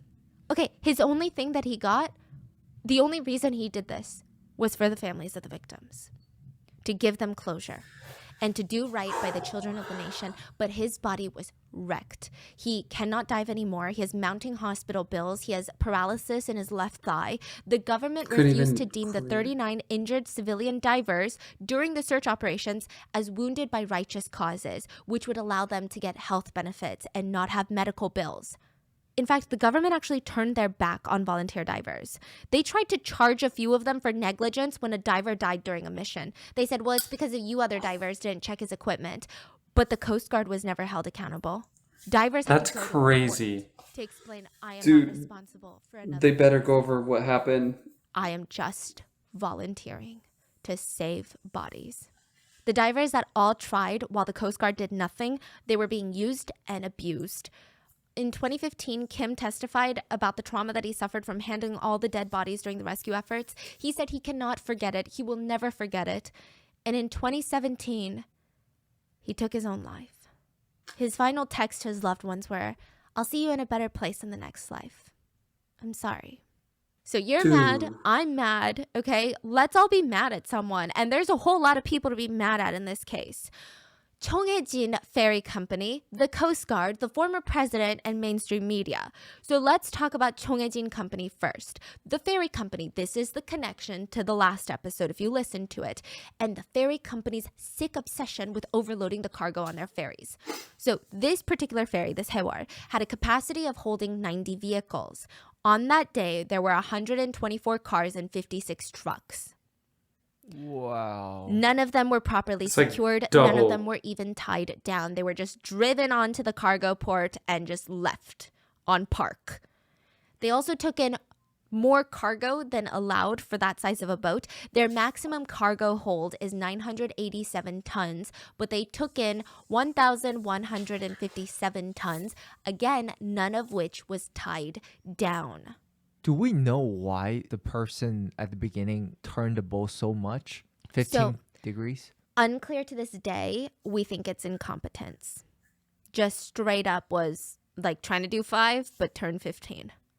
because it's manual steering.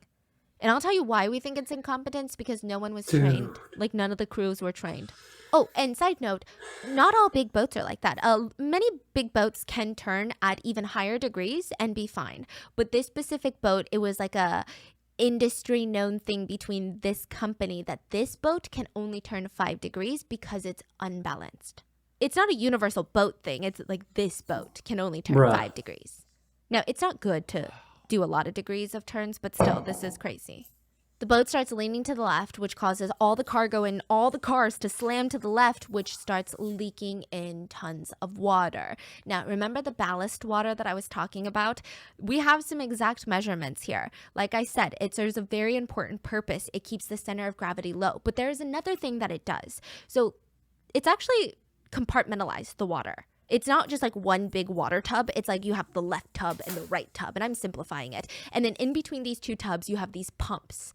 So what happens is if the boat starts leaning to the left, you start pumping this water to the right tub, okay, to balance it out. The pumps were broken. That is, I can't even describe to you how bad that is. Negligence, the pumps were broken, and not only that, there's like a mathematical equation to figure out how much ballast water is needed to offset the cargo weight. Typically, it's around the 2 times mark, meaning you need double the water for the cargo. So if there's 100 pounds of water, you can only have 50 pounds of cargo. Okay? In this case, the Sewol was carrying about 580 tons of ballast water. For the amount of cargo they had, they needed 2,000 tons of ballast water. So it wouldn't have mattered, even if the pumps were working. Completely off. So off. And that's what they started with. Okay? The crew actually pumped out hundreds of tons of water from the bottom to accommodate additional cargo when they were loading. And as the boat goes, you actually lose more ballast, like water, because part of that compartment is fuel. So as your boat is going, you lose fuel because you're using the fuel. So it becomes lighter. That's why you need extra water.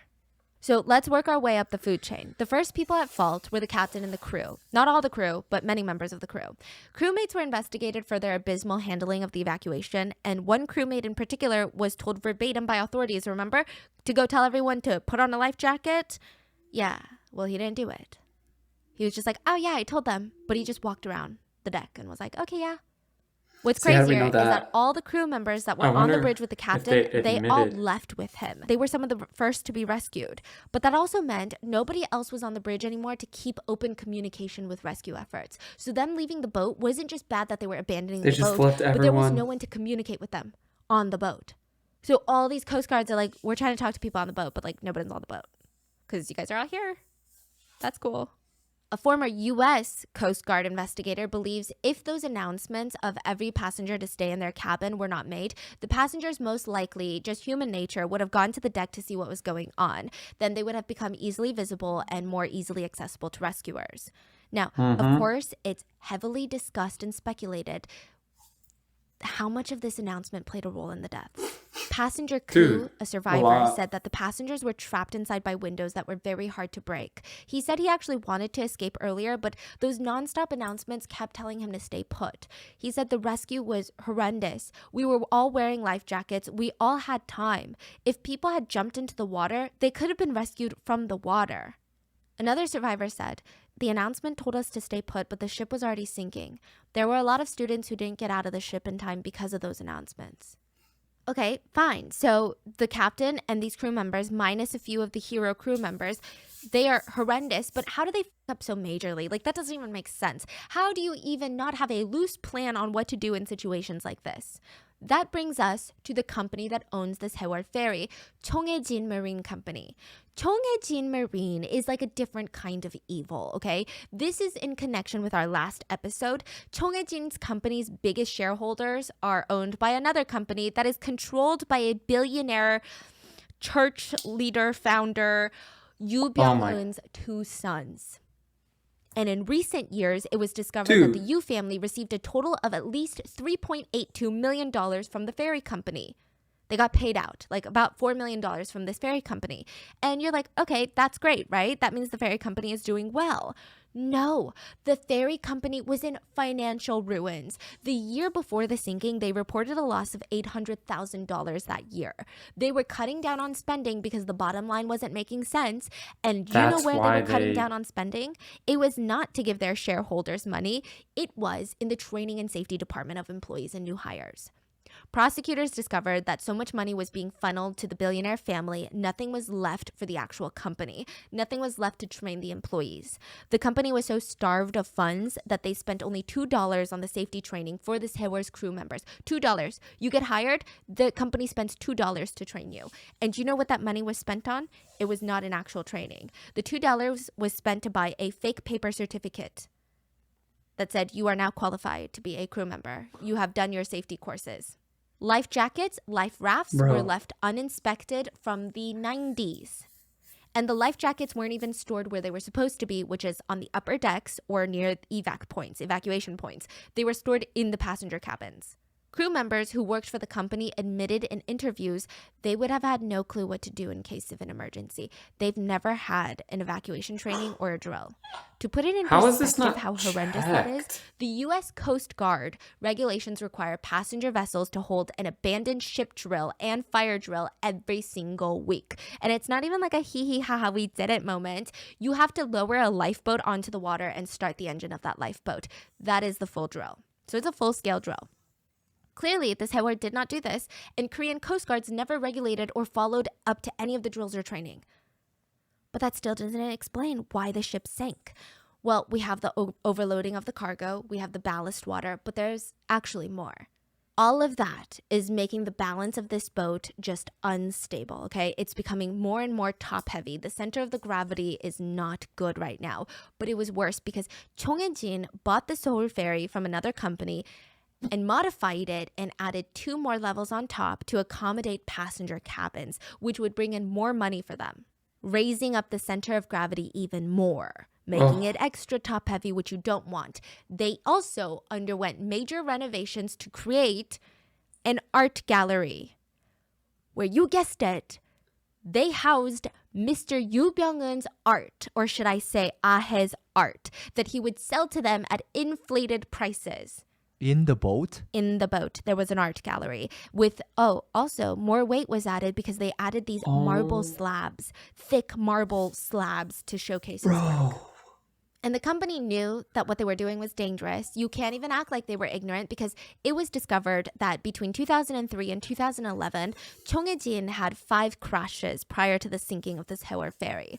It was even recommended that their license be suspended or revoked, but that never happened. They actually purchased more ferries after 2011. Money, dude. Money. They were also asked in 2003 to stop using the Mangol Channel because you don't know what you're doing in there. You guys were in an accident in there.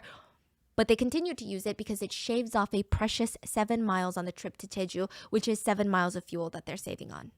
Also in 2011, Chung Hae-jin Company tried to board a passenger ferry, I think in the Han River, where it's during holiday season. The maximum capacity for that ferry was 200 people. They tried to board 500, and the only reason that a tragedy didn't occur is because passengers on board threatened to riot.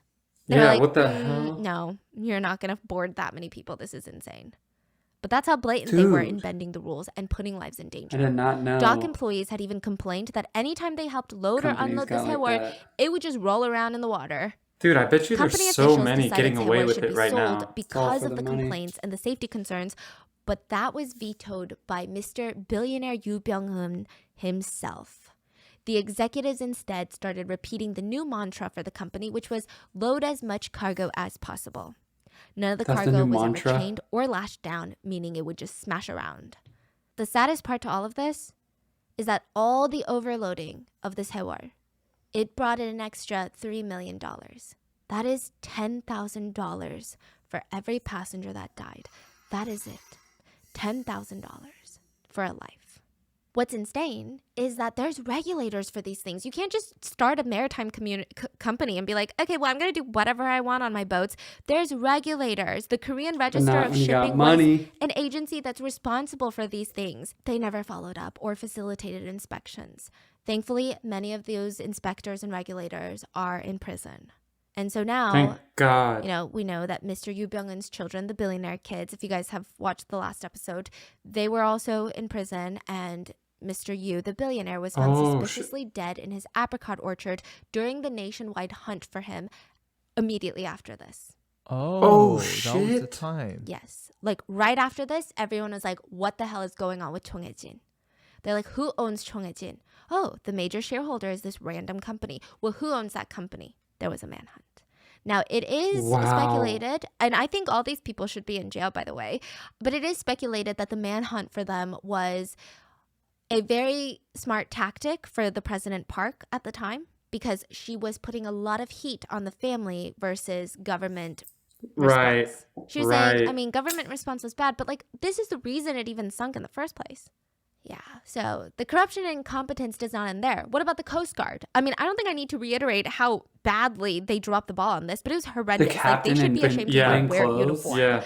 The first rescue vessel, Coast Guard vessel 123, they went to the ferry and they waited 20 minutes before they even rescued the captain.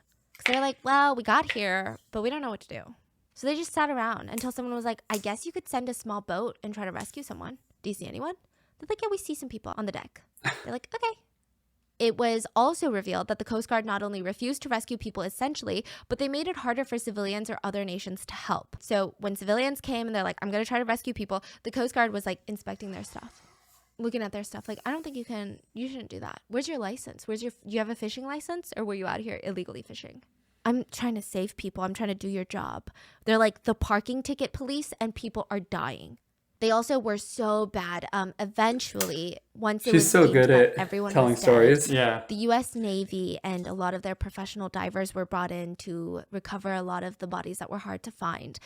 The U.S. Navy took one look at how the Korean Coast Guard was handling things and said, unless you fix this list of insanely abysmal conditions of safety, we are not sending a single American in there. So the U.S. Navy and professional divers were finally, after like months, asked to come in and rescue some not rescue, but recover bodies. And the U.S. said, okay, fine, we'll go take a look. The Navy looks around where the ferry had sank. They have a list of the most egregious safety violations that they'd ever seen. They're like, we are not sending a single American into the water unless you fix all of this first.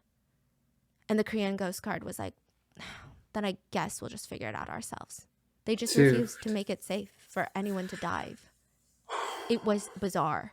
The U.S. Navy was like, this is bizarre. Just how unprofessional and unsafe, and ultimately how annoying you're making this and impossible for people to even help you. Like, you can't do your job, but now you're making it impossible for me to do your job. Ridiculous. Now, another thing about the Coast Guard, remember the Mokpo Coast Guard where the first helicopter comes and saves someone, right?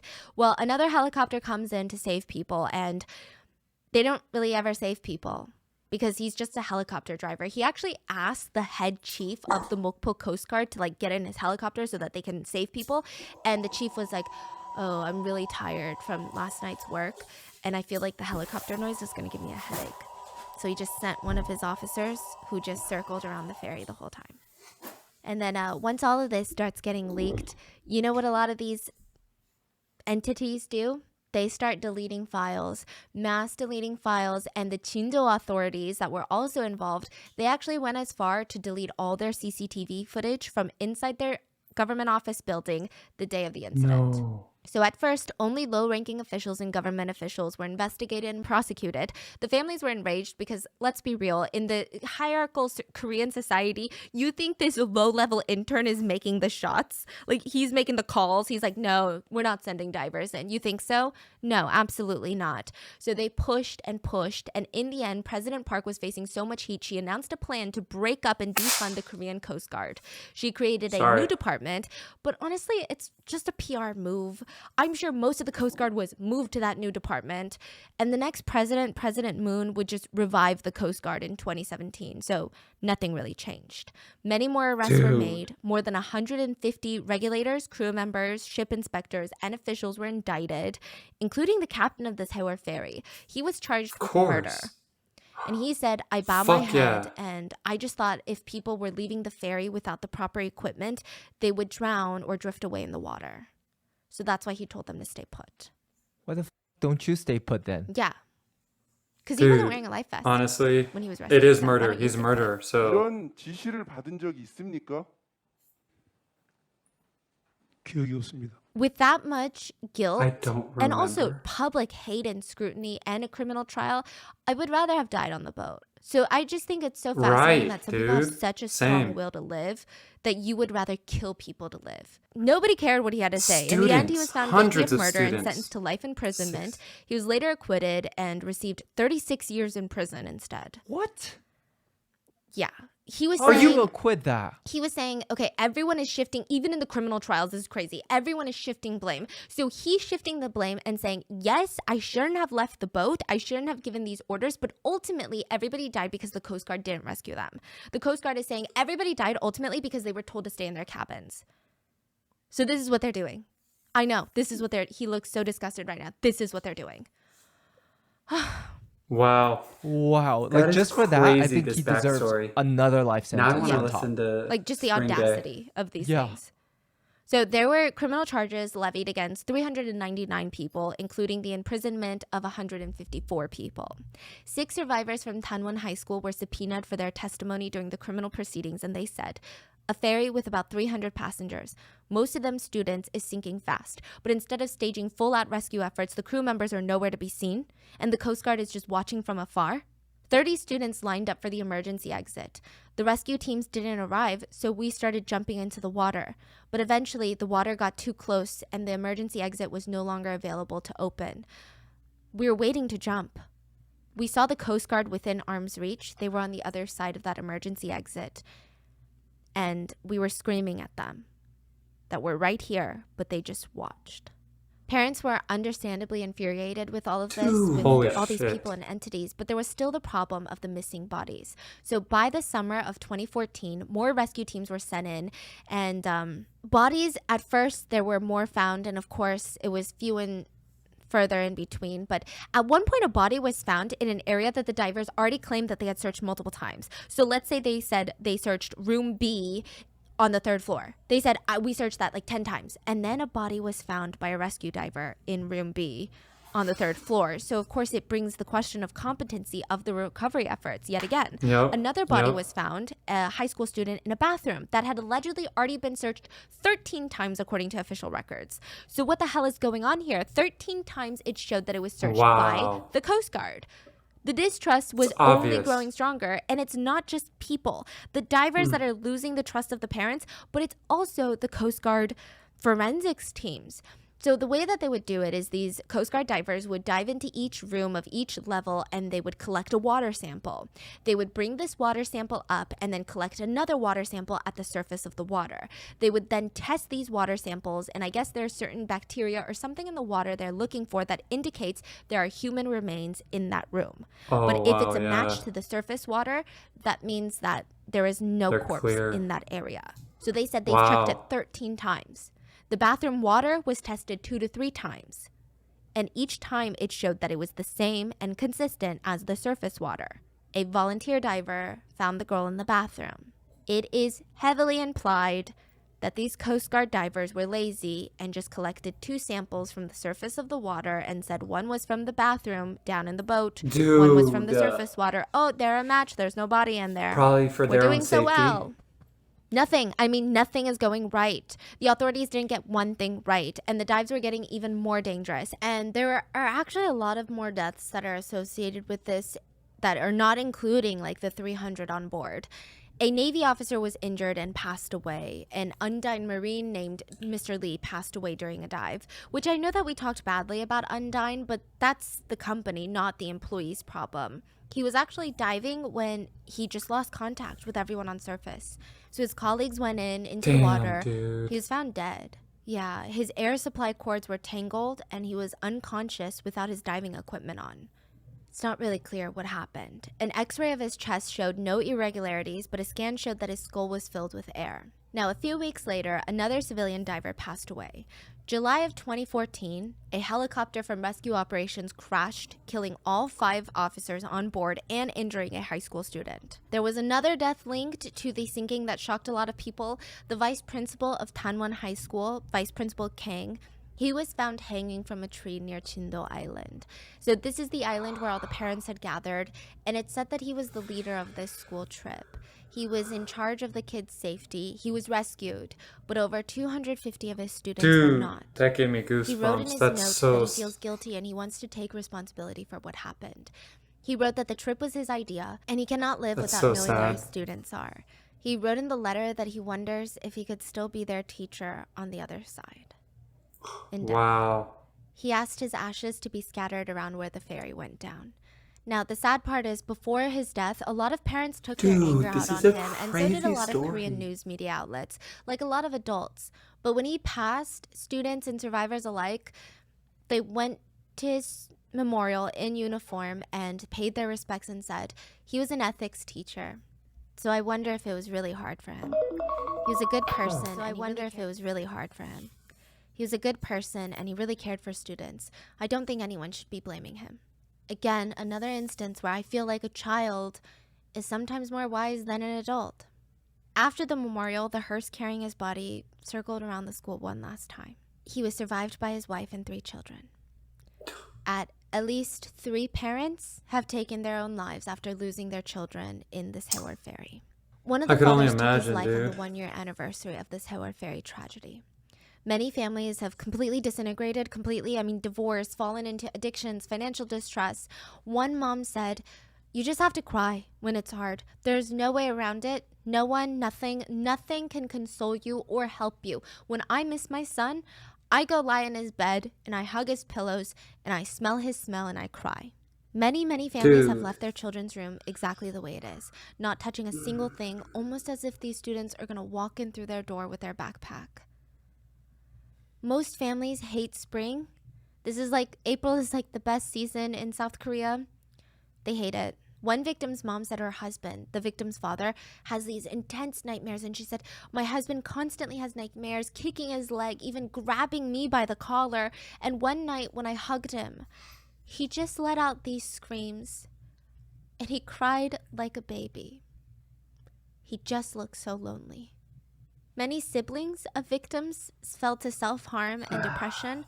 One sister has her birthday on April 19th, and for years, it was too hard, too painful for her to even celebrate. And for the first time, she asked her parents if they would like to join her for dinner for her birthday. So it's been very rough for these families, rescue personnel, but also the survivors. Survivors' guilt is a scary, scary thing. I think it's confusing. How do you even process that type of emotion? There was a 71-year-old woman who was eating breakfast when she heard screaming. She saw people just sliding down the floor, so she grabbed a railing and saw everyone tumble like dominoes. She remembers going into shock, but this young man grabbed her arm and screamed, "Come on, hold on to me tightly." She was trying to let go and slide down with everyone because she was so exhausted. She's 71, but she's like, no, I can't hold on any longer. She said she was exhausted, but this young man never gave up on her and kept holding her arm. He grabbed her and pulled her up. He failed, so he pulled her up again, and this time it worked. He escorted her to the rescue boats, and she would not have made it out without him. She wanted to ask for his name, but it was so chaotic, he was just gone. Her 4 friends she was traveling with for this Jeju trip, her 4 friends died. She suffered a broken back, and she said, I'm grateful. I want to thank that young man. I want to buy him a meal or at least hold his hand or give him a hug. What else can a lady like me do? But how could it be that an old woman like me survives and all these young people are still in there? It is such a shame. Civilians very early on realized that they were being lied to, so they tried to show their support to the parents with yellow ribbons. Even while news outlets are still lying, civilians tied yellow ribbons everywhere to show their support, to show parents, we know and we are supporting you. Since then, yellow ribbons have been used to symbolize mourning for the Sewol Ferry victims, but it's almost now become synonymous with skepticism against the government and standing up to corruption. A lot was exposed about high government officials when this case broke, like how President Park was unavailable for up to 7 hours during the initial incident. So Not only was she unavailable, but her and her administration falsified schedule records to show that she was on official duties at the time, which she was not. Which, even if you're on official duties, That's terrible. I'm sorry, your nation's children are dying on a boat, get Right. it together. It can Doesn't wait. matter what you're She doing. just wasn't involved. I guess nobody, I don't know if she wasn't alerted, or I don't know if she wasn't making enough calls, so now all these officials are covering for her, or her administration is covering for her. Now, President Park's administration was also exposed for bullying and threatening reporters and news networks for reporting on the truth. They even indicted a Japanese reporter who shit on her for handling this tragedy in the way that she did, and Japan slammed South Korean prosecutors, and the chief cabinet secretary of Japan said, freedom of press should be respected, and that indictment was far out of the norms of the accepted wisdom in the international community. So it's clear, the president cares about her appearance domestically and oddly, very much so internationally, and that's it. And when she decided she was sick of people calling her out for her vile, disgusting behavior, she said this about this Sewol tragedy. It's time to overcome the pains and hardship from this Sewol incident and move on to build a new South Korea. We cannot stay trapped in the sadness and frustrations that have gripped us for the past year. At this point, bodies were still being recovered. Not everyone has been put to rest yet. 1 year? She was later impeached for corruption. This is a big part of it. Her ratings dropped drastically after this. And shamanism, oddly, were the reasons that she was impeached. We have a video on it, but anyway, not a great person. In the end, 9 bodies were still missing in the incident, and the parents stood by each other to make sure those victims came home to be laid to rest, which would ultimately lead to the Sewol being salvaged from the bottom of the seafloor, but it took a very long time to get there. The parents requested that the Sewol Ferry be salvaged immediately because evidence, the bodies are intact, like, we need to do this, right? There are speculations that the government went out of their way to come up with a million reasons on why this was impossible. It's theorized that they were scared that the evidence would show incompetence. One big thing that got a lot of people mad was that out of 172 survivors, more than half of them were rescued by fishing boats and other civilians and or commercial boats that had nothing to do with the government. One survivor said, I wonder why the rescuers who first got to the ship didn't do anything about 100 or 200, I think, were trapped inside. They were just picking up the ones at the top. Now, can we talk about the salvaging of the ferry real quick? Okay, this is crazy. 2 months, I think it was like 2 months after the sinking of the ferry, 7 private companies brought in proposals. So this happens a lot with these sometimes natural disasters, sometimes national disasters. These private companies will bring in proposals, and it was 7 maritime companies that said, hey, we have a way to salvage the ferry. This is how we're going to do it. This is option A, this is option B, this is option C, and this is how much we would charge the government to do it. Thank you. That's our proposal. It's almost like a government bid. All these companies are trying to get this deal so that they can salvage the ferry. Now, one company in particular had a very unique plan. The problem with salvaging this ferry was not, oh, let's just lift it up by cranes and then bring it ashore. It's not like that. It's so complicated because you have bodies in there. You have evidence in there. You want to keep these bodies as intact as possible. So there's a lot that you're working with, and it's in the channel, the Mangor channel, so there's a lot. So their plan was to tilt the boat onto its side again, because right now it was like inverted. Tilt it to its side, crane it onto a floating vessel, and salvage it there. That was like their plan. The government reads this proposal like 2 months after the sinking. Everyone says, when are you going to salvage the boat? They said, we have to do tests. We have to find the perfect solution. You guys, you don't understand because you don't know, but it's so hard. You know, this is in the water. It's very, very sensitive issue. We need to make sure none of the evidence gets lost. We need to make sure the bodies are intact. How long does it So take? it's How take long? Time. We need to do a lot of tests. A year later, the government comes out and says, after a year of that, we have amazing news. We have found the best solution. They take credit for the solution that they had on their desks 2 months after the sinking, 2 months. and they pretty much copy that proposal word for word.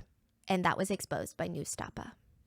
Parents of victims gathered together in front of government buildings to stage a hunger strike, not for money, but for the truth. They just wanted answers on how something like this could have happened.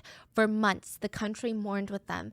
And there's a moving story about a father who ate nothing but water and salt for 46 days. The president still had some supporters, super conservatives, that came out to eat pizza and fried chicken in front of the parents who were hunger striking.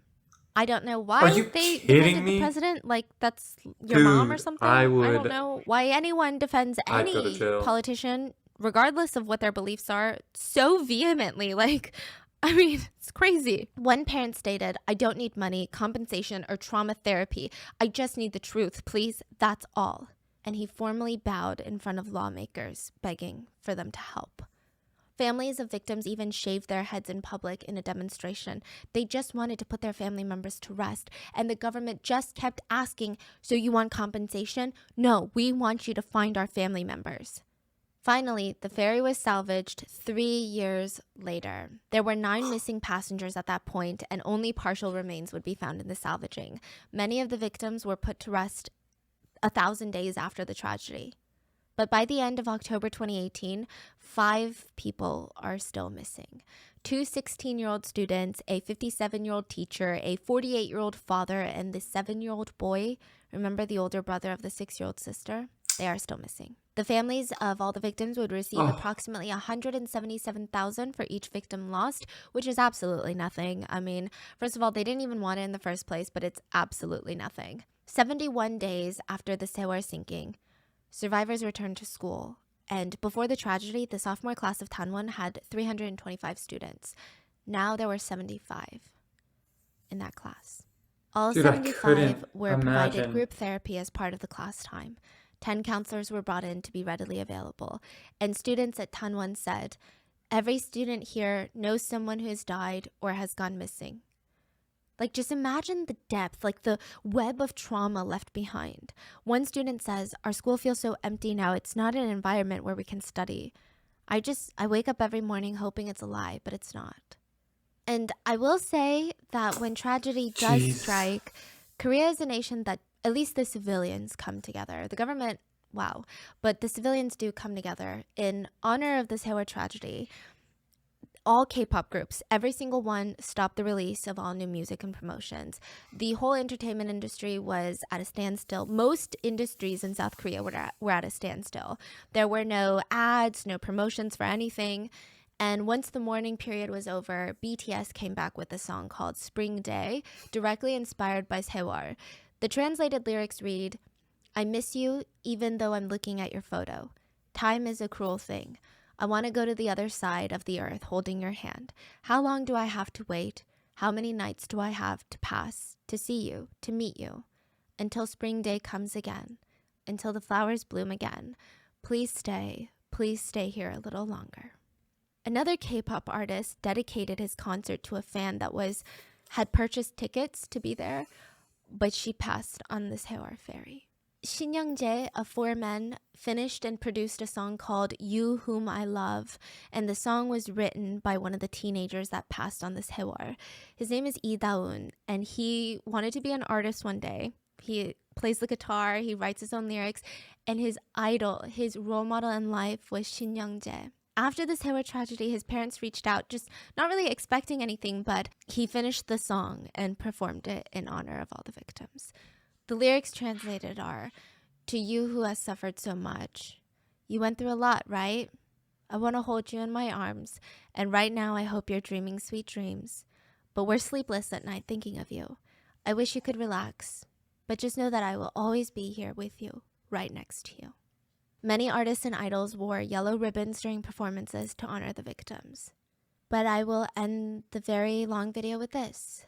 A family member of one of the victims was asked, "Why do you think this happened? Why do you think the kids weren't saved?" And he said, "People ask that all the time. Why do you think they failed to protect the children? And I think above all, they just had no desire to protect the children. Golden time? All they did was lie." What are your thoughts on this case? And please stay safe, and I will see you guys on Sunday. Dude, that's kind of deep to be my first video from her. Holy crap, she must have to do so many hours of research to just spit that for 2 hours like that. And the story itself, dude, Yeah, I had no idea the depth of it like that. It was so sad and crazy. like 'Cause- the principal who hung himself. When you think about Yeah. 2014, they were sophomores, so they would have been graduating in what, 2016? So they'd be 18 in 2016. So they're literally like 24 years old right now, the survivors. I hope they're all doing amazing. As hard to believe as it is, you know, they probably are dealing with so much stuff, some of them, but I hope they are all doing amazing. Yeah, this was obviously from like a reaction standpoint,